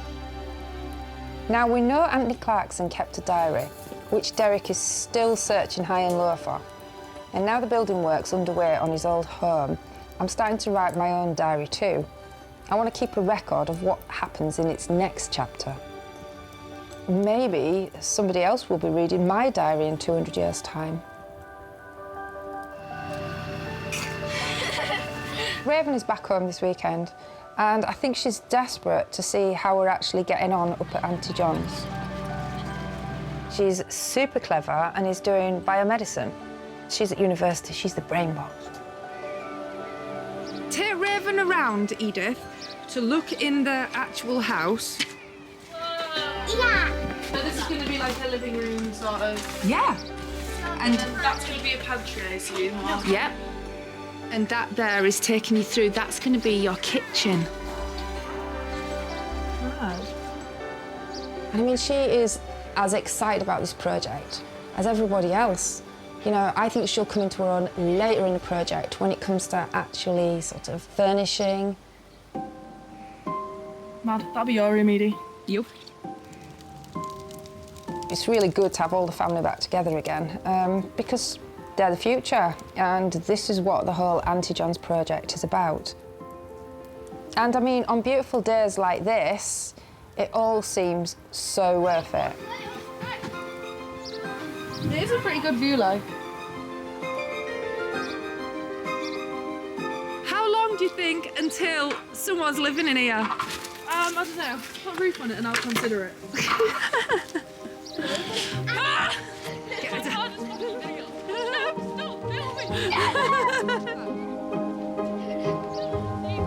All her siblings love her being back, and you know, she behaves like a big kid again. Looking ahead, there's snow forecast, and the house is looking as vulnerable as it probably ever has done in its whole existence. And the pressure is on to get it weatherproof as soon as we can. Oh, look!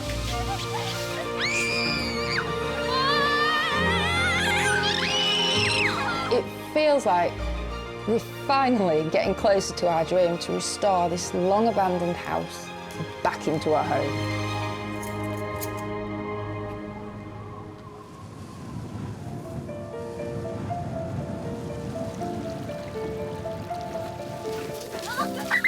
Can you spread some of this hay about for me? I'm Amanda Owen. I've lived for over 20 years on a hill farm at the top of Swaledale In the Yorkshire Dales. Pretty much farming what I suppose you'd have to call the old-fashioned way. Gently downwards.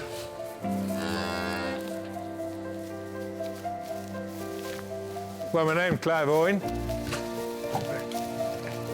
I came in '89, so that's a while ago. To go, though. Time flies when you're having fun.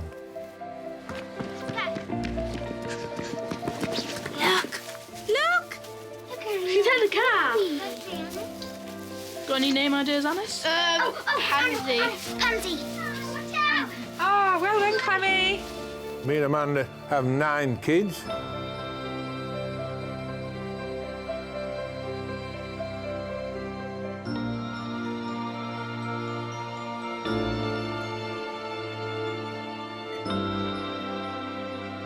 With all these children, they all need to have a place that they can call home. Of course, Ravensea isn't ours, it's tenanted. So when Auntie John's next door was put up for sale, it was a dream come true, really. Are you any good at building houses, girls? It's been derelict for years and years. The first thing we need to do is get a lid on it, so we're going to have to get a move on, to be quite honest with you. Yes. There is such a lot of work involved that there's never going to be a dull moment. Timber! This is for the future. Look at that view, guys. It's going to be a place that everyone can come back to.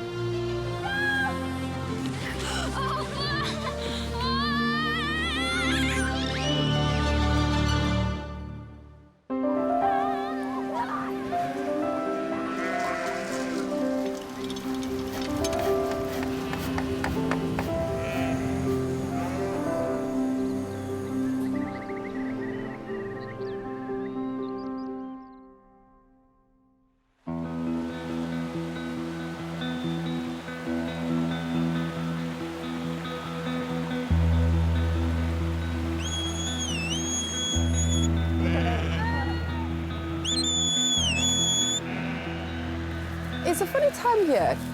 It's not the dead of winter. We're not at the bleakest point yet. I think that comes sometime around about February. It's a bit chilly. We've already had our first taste of snow. But it's now that really you have to take extra care because these sheep are now in lamb. So, you know, you reap what you sow. If you don't put the time in now, then you'll pay the price come lambing time. And I mean, we don't know what's to come weather-wise. I think it's going to get cold, so we might end up with a white Christmas yet. It's a place of extreme weather, you know, and so there's a lot to watch and a lot to worry about just now, farming-wise. And I guess it's the same building-wise.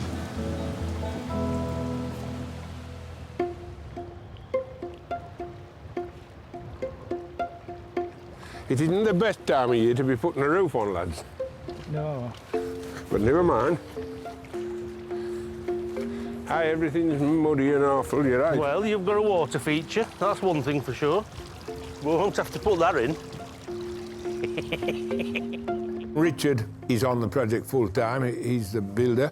It's not got a hole in it, so no. I don't know where that's come from. Stephen Calvert, my dear friend, he's the best roofer in the Dale.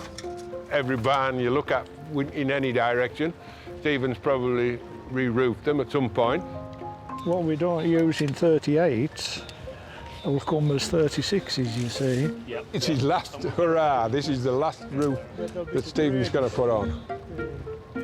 I served my time, apprenticeship, when I was 16.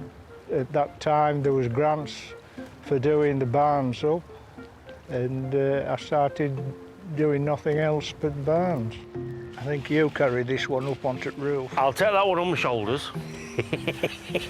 I don't want to spoil your Christmas in hospital on traction. I've come out of retirement to do this one, and after the weather that we've been having, I wish I hadn't. It's grade 2 listed, so in the planning we have to replace everything like for like, and we've used all the existing slates what were up there which were still in good nick. We've sourced the new slates repurposed from reclamation yards in this area, and we're putting it back pretty much exactly how it would have been a couple hundred years ago. Dream scenario, to have a few slates on that roof, or most of the slates on that roof by Christmas. I'll be quite honest, I'm not massively confident of that.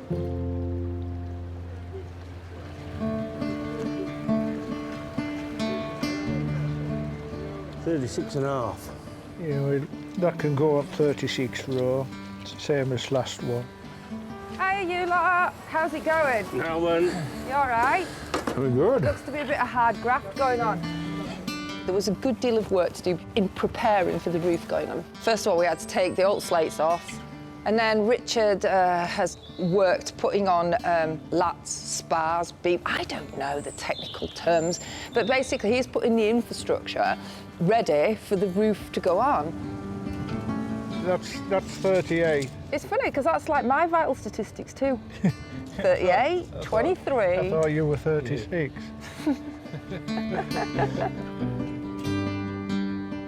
If I remember rightly, Stephen said he really did not want to put the roof on one of the most exposed properties in Swaledale in the middle of winter. And here we are in the middle of winter, putting the roof on. Around here, everybody has about 2 or 3 different hats. Not only are you a farmer, you're also a builder. So at various times of year, everything has to stop because of what's going on farming-wise. So, you know, trying to get Stephen to come anywhere near the house when it's sale time in the autumn or at tupping time, it's impossible because, you know, he's devoted to his sheep. So in one way, getting on and doing it now is good. This is a spare. So these that's damaged can just be set aside. I don't just want to be a spare part. I need to do something, or I might as well be back at farm. Have a better. OK, that sounds fair enough. They're fairly easy I'm like to do. a workhorse. Go and get another. All these years of pushing the prams coming in handy. Here, hold on. Whee! Now you're moving, you see. There we go. I'll do you, I'll do you. Crack on. Obviously, we need enough slates to cover the gaping hole in the roof. They start with a row of small slates, then they go on to the big ones, and then they work their way upwards. So we have to measure whether we've got enough that match for each row. That's 40, so that's 90, 65, 155. It's amazing to think how much thought has to go into something that seems so simple. He looks a rough bugger, does that one, Clive, doesn't he? Huh? He looks a rough bugger. Aye. It's like, imagine the biggest jigsaw you've ever seen, with no pictures on. There's not many fellas know all this, you know. There's him. We don't want to say too much or he'll be getting a big head.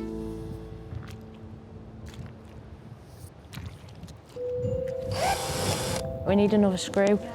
And then Sydney needs a nose. It would have helped if the paint wasn't wet. No, it's good. Kelly is our next door neighbour. She is married to Richard. George and Harry, their children, played with my kids. So there's always been like this toing and froing between Kelly and Richard's house and ours. Kelly is very artistic, where I absolutely am, and we've just been messing on a bit. So these are your offcuts from your roof. Make, do and mend. Don't tell Rich that I'm using all this firewood. Kirsty's homemade Christmas has rubbed off on you. I'm liking it, it's good. If it makes the kids smile, and that's the whole point of it, isn't it? I want to bring the kids up here when they break up from school, and I want them to see there's some Christmas decorations. It'll be funny. First Christmas Auntie John's seen for 100 years, more? According to all the calculations from them that knows, it will be maybe not a fully functioning house this time next year, but getting there, yeah? Proper tree up, fire lit. Fire lit. A door. A door, that'd be a start. Sydney, you now have a nose. Where do you want them? Oh, God, no. If we put them outside, they're just going to blow away. Should we line them up along the fire? Ruben's the tallest one. Bound to be. There we go, that's Rubes. Little ones, Nick, Nack and Annie. Oh. So Is that Sid? That's Sid. That one's Clive. Oh, I'm going to have to put Clive in the corner. Put Clive in the corner. Nobody puts baby in the corner. Huh? There we go. I won't tell the kids. No, let them find them. Next job is you need to put your wreath somewhere. Well, we haven't got a dart hanging on, have we? Well, it's not too bad. That is very, very festive. I know this might sound like a really silly question. I don't suppose you fancy putting the tree up, do you? Get your hats on. Yeah, hats. Just go steady, guys, because it's really windy. I feel like this is a very organic Christmas decoration sort of a skit. Did you see that? I was nearly injured by a hard hat there. Poof. Yeah. Good grief. Bro! And then when the wind drops, you can put some fairy lights on it. I'll go and get to fasten it with. In regards to the building project, I feel really positive about it all. The biggest challenge is the weather. That plays an enormous amount on my mind. I'm not exactly going to have a thrilled builder standing out here in sub-zero temperatures wanting to work on a roof. So I guess time is of the essence. I need to get on and get the roof back on so at least there is a dry space.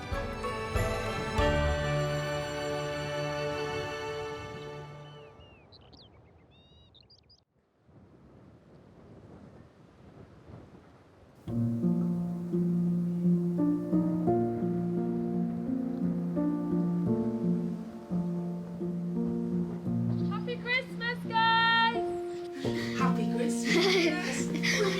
It's the 25th, and we found our food is wrecked, and a reindeer pet. The glass is empty.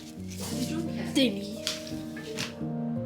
Christmas Day is always a great day at Ravenside because our kids are massively excited, the little ones especially. Did you see Santa coming here? I did hear a barking last night. I did hear a barking. We do all our work in the morning before we open any presents. Oh, look. What are you going to say? Happy Christmas! You do realise that the animals are going to get their Christmas presents before you get yours. It's out and about amongst the sheep, feeding the cows, sorting out the horses, with food, drink, presents and merriment. Oh, God. We're not very good at downing tools. What are you going to give to the chickens? Reindeer. Some leftover reindeer food. And a mince pie and some leftover carrots. We wouldn't have it any other way.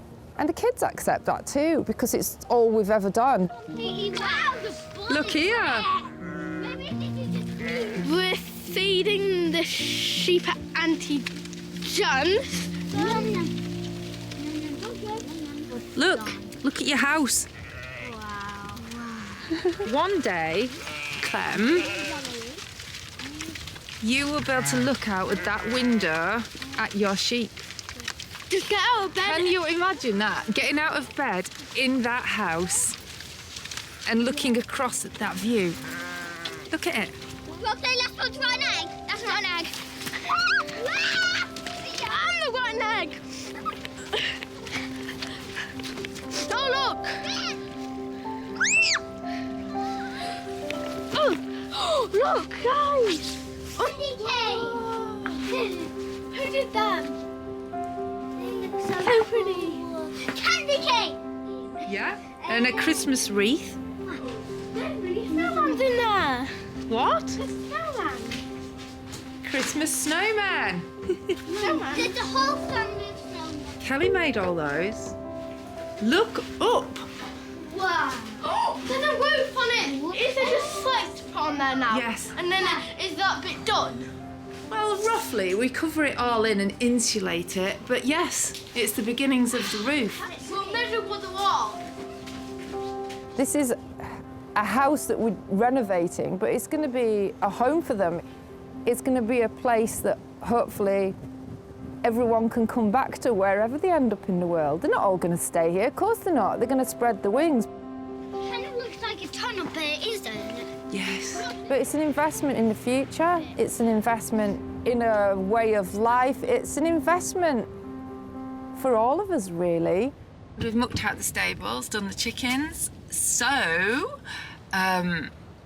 what's it time for now? Presents!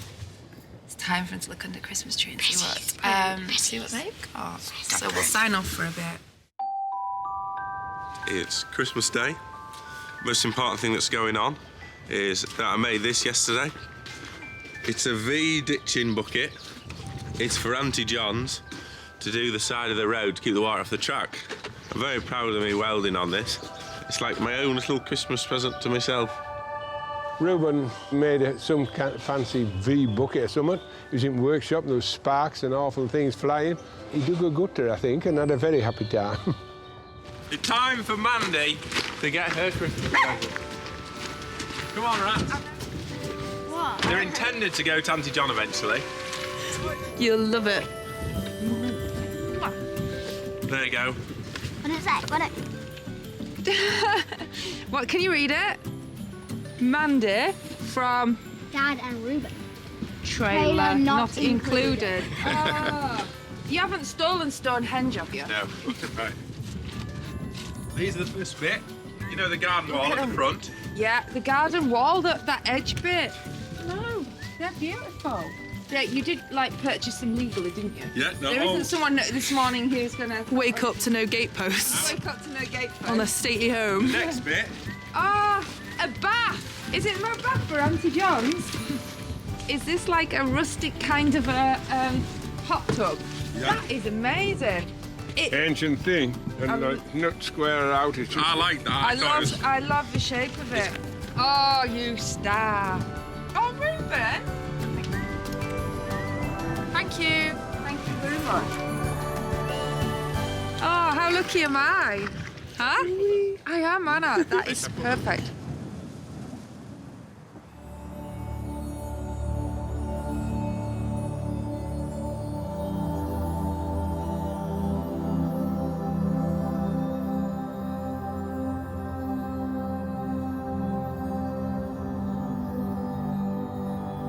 It's very early January.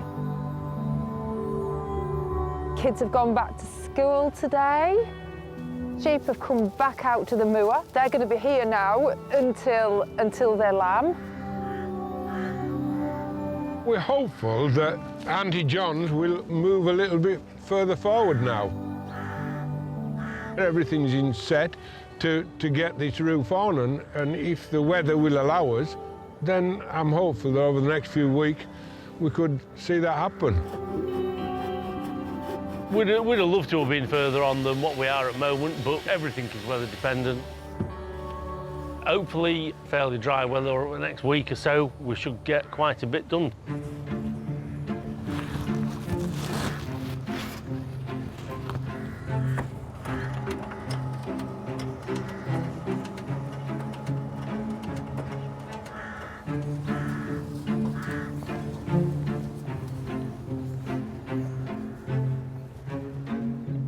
Hell, you got that up there quick, boys. It'll be nearer 42 and a half.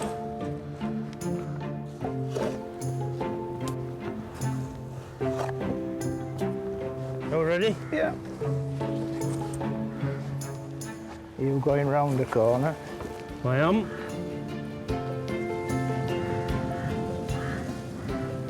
Ain't it lovely to see some actually on there? Good stuff, huh? Carry on, lads.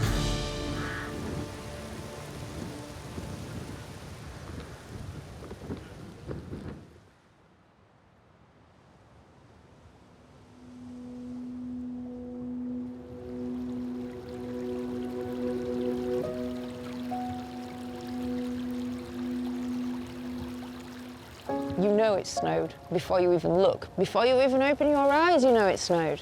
Because there's a feel in the air. It is so quiet. We've had the usual stresses and strains, thawing out water taps, thawing out troughs. Just the usual, really. But so far, so good. All services are working and we're still warm and dry in the farmhouse.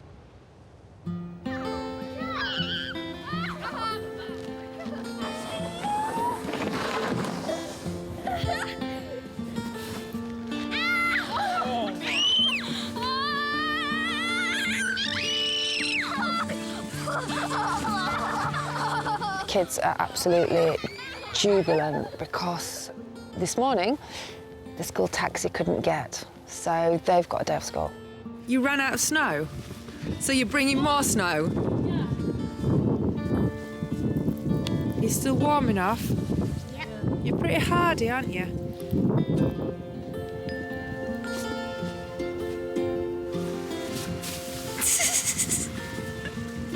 That is very deep. You're in your little snow hole. You are so cute in there.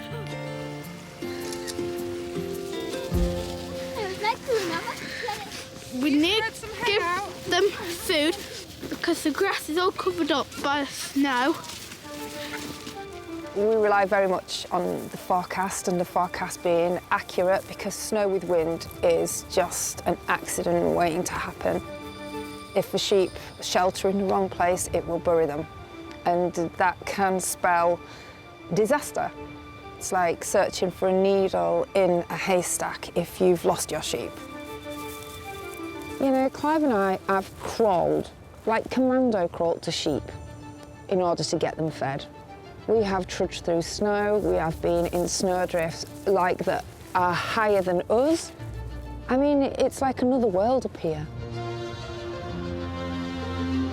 Can you imagine what it must have been like a couple 100 years ago when it was like this? Must have been hard. It must have been really hard. It's just unbelievable to think how they even managed. But yeah, I think there must have been somebody keeping the home fire burning at all times in here. Because you'd need somewhere to retreat to.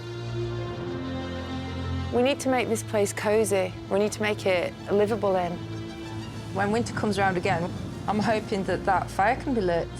I'm hoping that I can be the person with my feet up against it.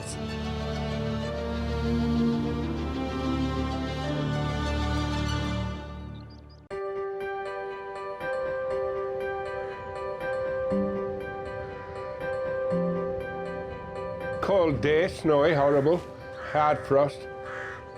Bad enough to stop work on Auntie John's.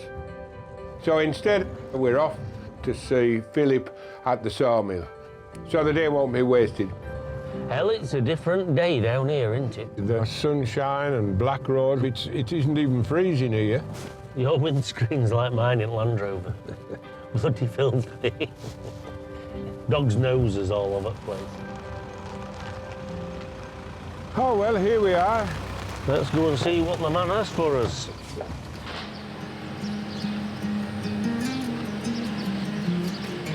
Philip is supplying the timber for Auntie John's for all kinds of things like floorboards and beams and trusses, loads and loads of stuff.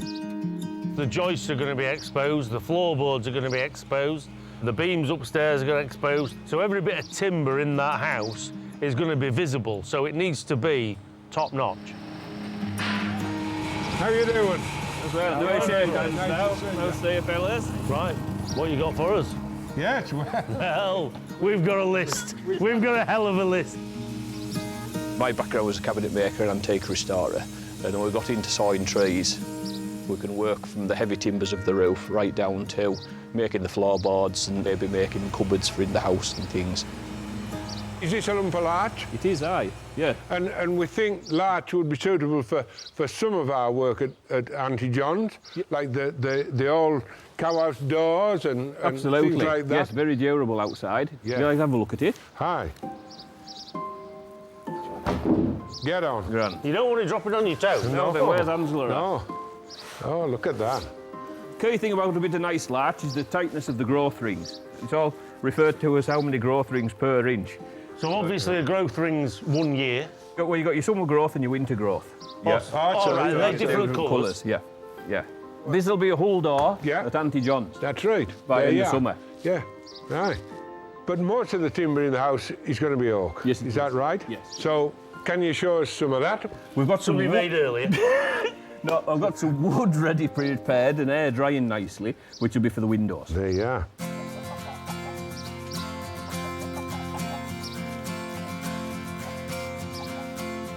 So it comes off the saw, made into stacks, and we'll put it into this drying shed. We'll have some 3-inch wood drying nicely. Is it ready to make into windows? To be honest, it's very well air-dried timber, so I'll be quite confident at using that for the windows. Oh, so we can nearly crack on then? Yes, yes. Marvellous. Yeah. Perfect. That's the windows sorted. Sounds like a plan.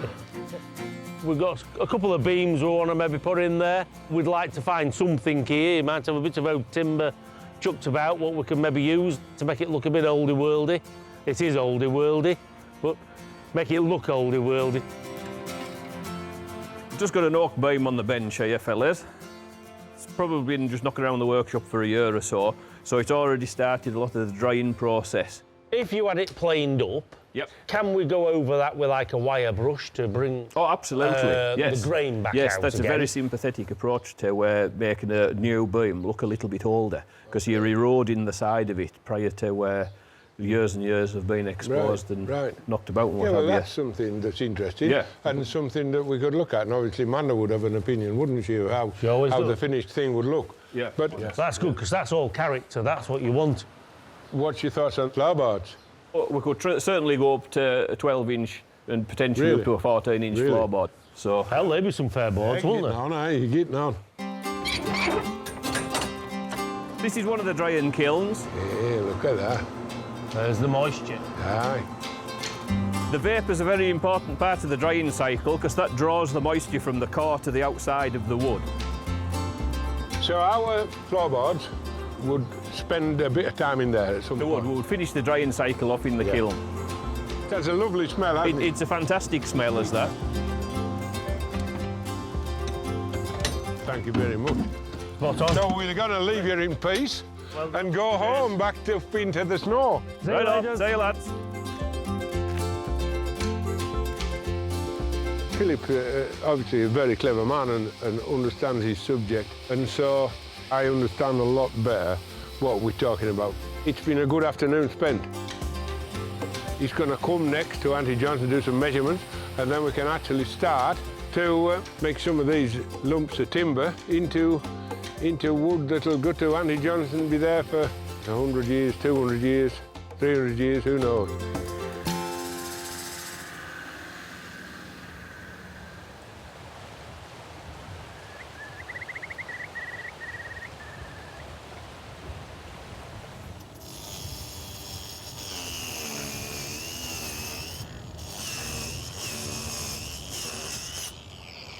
There she blows.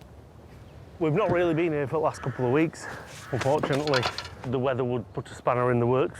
We had a storm Aisha and 100-odd mile an hour winds up here, which has managed to knock some slates over, unfortunately, which takes some doing, does that. So there must have been a bit of a breeze. But today we're on a nice day, 4 degrees, not much wind. So when we get a day like this, you've just got to roll with it, basically, as Oasis said.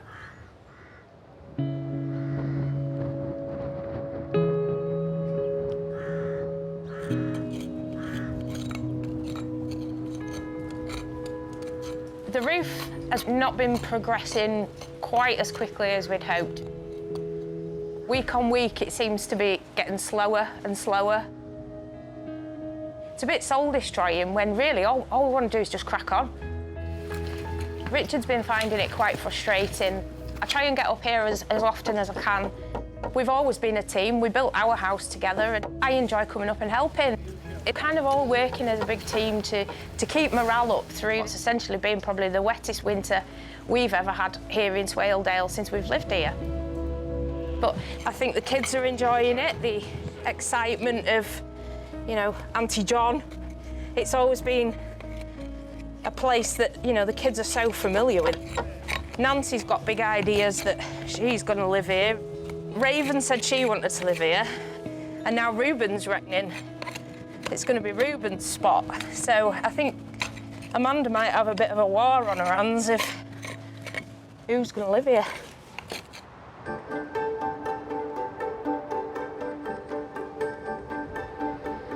Raven has come back for the weekend.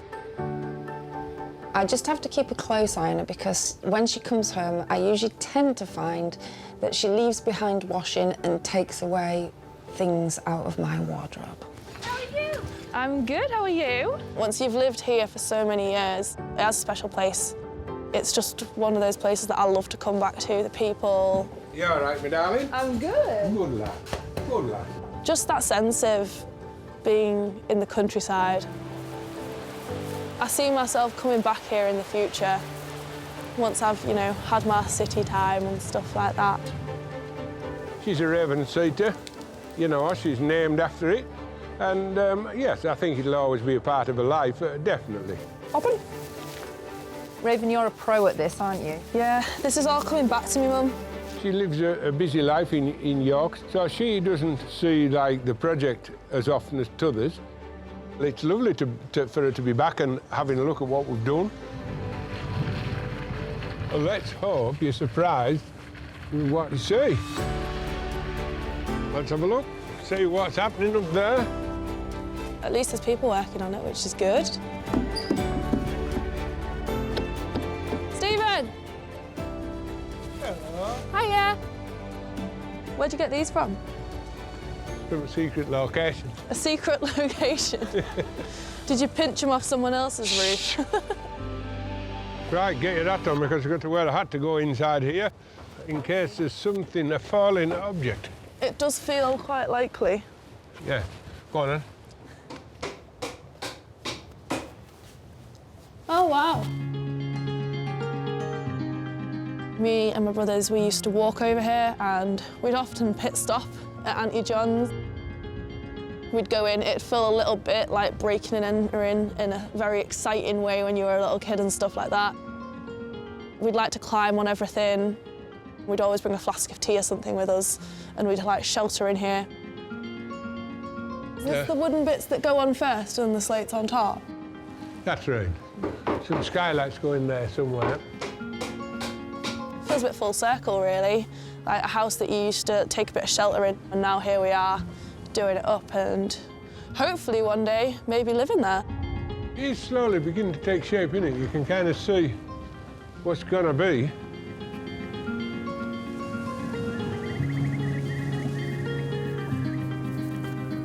So go and have a look in there.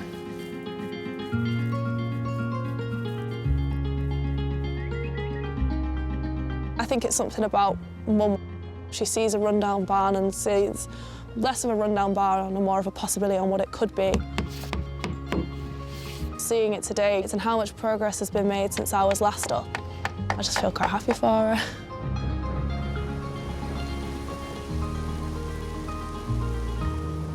Ruben, he's been talking about his plans. I think a big barn full of tractors is one of his dreams.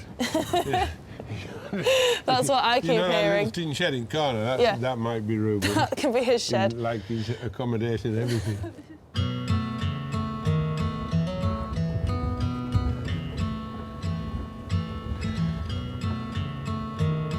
I feel maybe I don't have as much of a part in it right now, but the future plans, I mean, Mum wants someone to come with her for a bit of looking for furniture and all that stuff.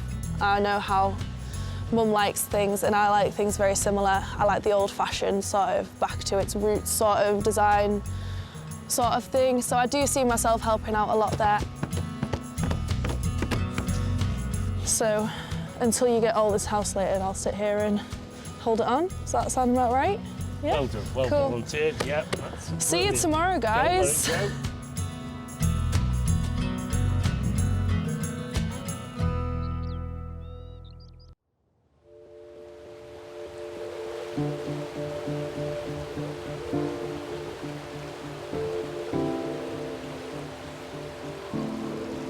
It's the first week of March, and there may be a chance that spring's somewhere round the corner, but it's been a struggle all winter with this roof, and still we're struggling. Everybody's up to have a go, and so fingers crossed, it'll happen. It's going so slowly at the moment. You know, we come back and it's like, oh, what's been done? A few more slates. I feel a bit helpless, I guess, because, you know, there's not actually a lot I can do. There's such pressure because I've got other people lined up. Yeah, I'm getting messages from electricians and heating engineers and, of course, Philip the joiner. You know, they want to know. I need it to move on. We've got lambing encroaching. It'll come before we know it, you know, first week in April. We're going to be losing Stephen because he's got his sheep to look after at lambing time. Clive, Amanda, they're going to be busy. All tools will get dropped. They'll run like rats from a sinking ship. You won't see them for 6 weeks.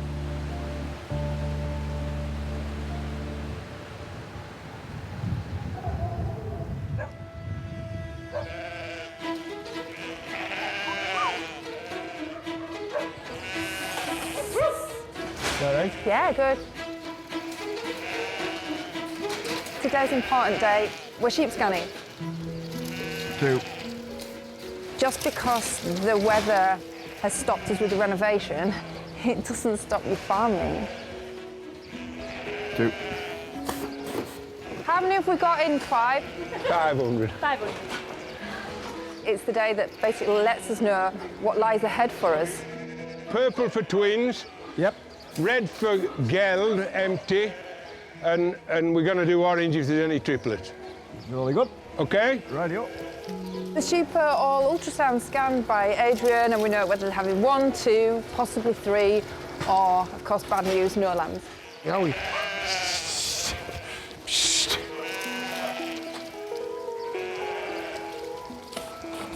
twins, Clive? 2. It's all good. The sheep are looking really fit and well.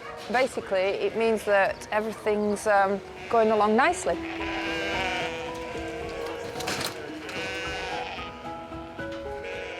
We've got 4. 4. We haven't got a colour for 4, Clive. What? 4. 4. Quads? Right to 4. Right 4 on them. 4. The kids will be very excited about that. It must be like 20 years since I had one having 4. I'm really pleased it's going well. There's not many empty uns, and that's the main thing, really. There's going to be lots and lots of lambs in spring by the look of it. You've got to be happy as happy as I get. So yes, well done. That is it.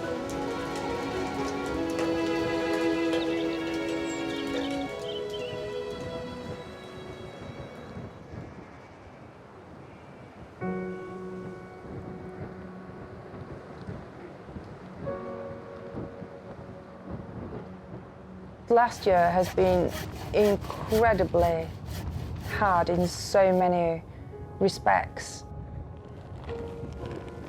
For me and Clive particularly, thinking about us and our relationship, our conscious uncoupling, that's what you'd say if you're in Hollywood. Not really a right lot has changed. In other words, I'm still doing his washing, still making his tea. It's important that particularly the younger kids can see the stability and the friendship that we do have. Doing this renovation, it's given us another avenue.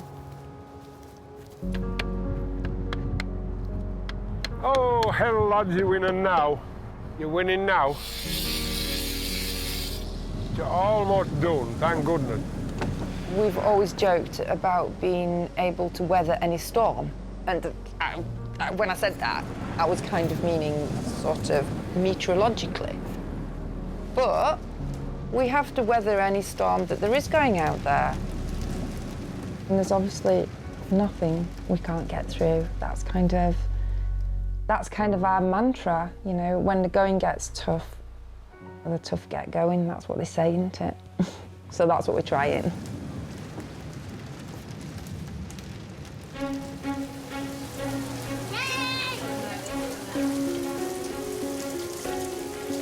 It's been an interesting few months, and I mean, all we've talked about is roofs. It's a monumental day, really. Finally, the roof is finished. It sets the next process in motion, which is basically the interiors and what we actually need to do. Obviously, we've got floors to do, windows, plasterwork, joinery. The list is never ending. Right, lads, just take these flags up. I feel like now the onus very much shifts to interior rather than exterior, which I like. Barras, please. Anthony Clarkson, he was a diarist. He was living here and he was writing about what life was like in this very same place 200 years ago. And here I am at the very same house, standing in this very same place, writing my own diary. Lambing is imminent. We already have a couple of lambs. Spent this weekend cleaning out the lambing hospital, and I'm sure it won't be long before there's patients in there. Wow! Welcome to the world, little lamb. Yeah? Me, Clive and the children are pretty much going to have to devote the majority of our time tending to the sheep. This is the time that makes or breaks you. How long until it hatches? I'm pretty sure it's like 2 weeks. It's all about new life, and I suppose breathing new life back into this place as well. So that's exciting.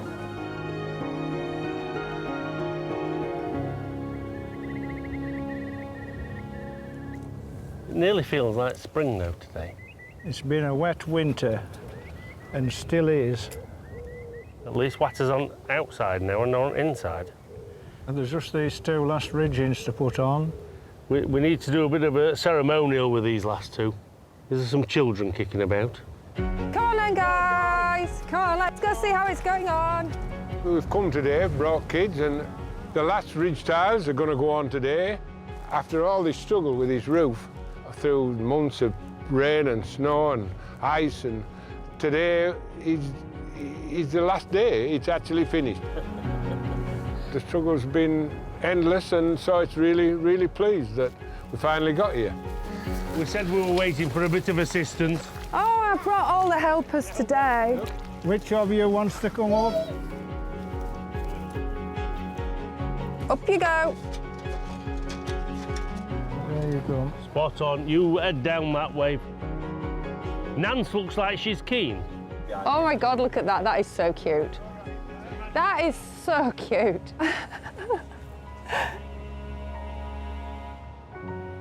Here she comes, the last one. You're going to put it on? Go, Clem. Look at that. Roof is pretty much, you know, standard fodder, really. That is what you need. But to think of how it was then and what we're going to actually put into it, it'll be quite monumental, really. Right, celebrations, fireworks. Have you brought fireworks? No. Little ones enjoyed it, they always do. And they've made the little mark, so they can always look back in, you know, many years to come and say, well, we were up there that day when they finished that roof. You're able to climb up here when you're old ladies and look to see if it's still there. Well, I've never had that on a job before. It's nice for them. They're going to remember I put that last ridge on that roof. Hooray! It's a tick. It's a tick on boxes, and this is the first one, really.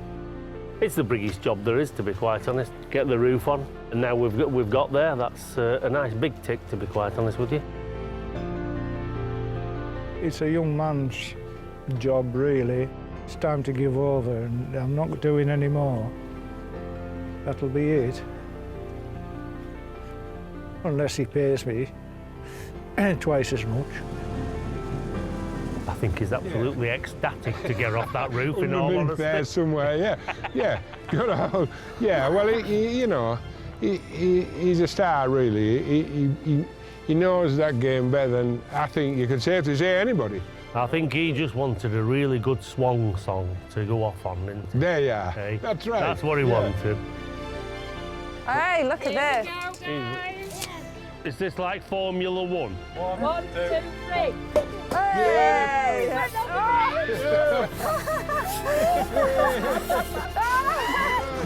Just put you in there. Cheers. It's all right. Cheers. Cheers, darling. Thank you. Well done, Stephen. 3 cheers for Stephen. Hooray!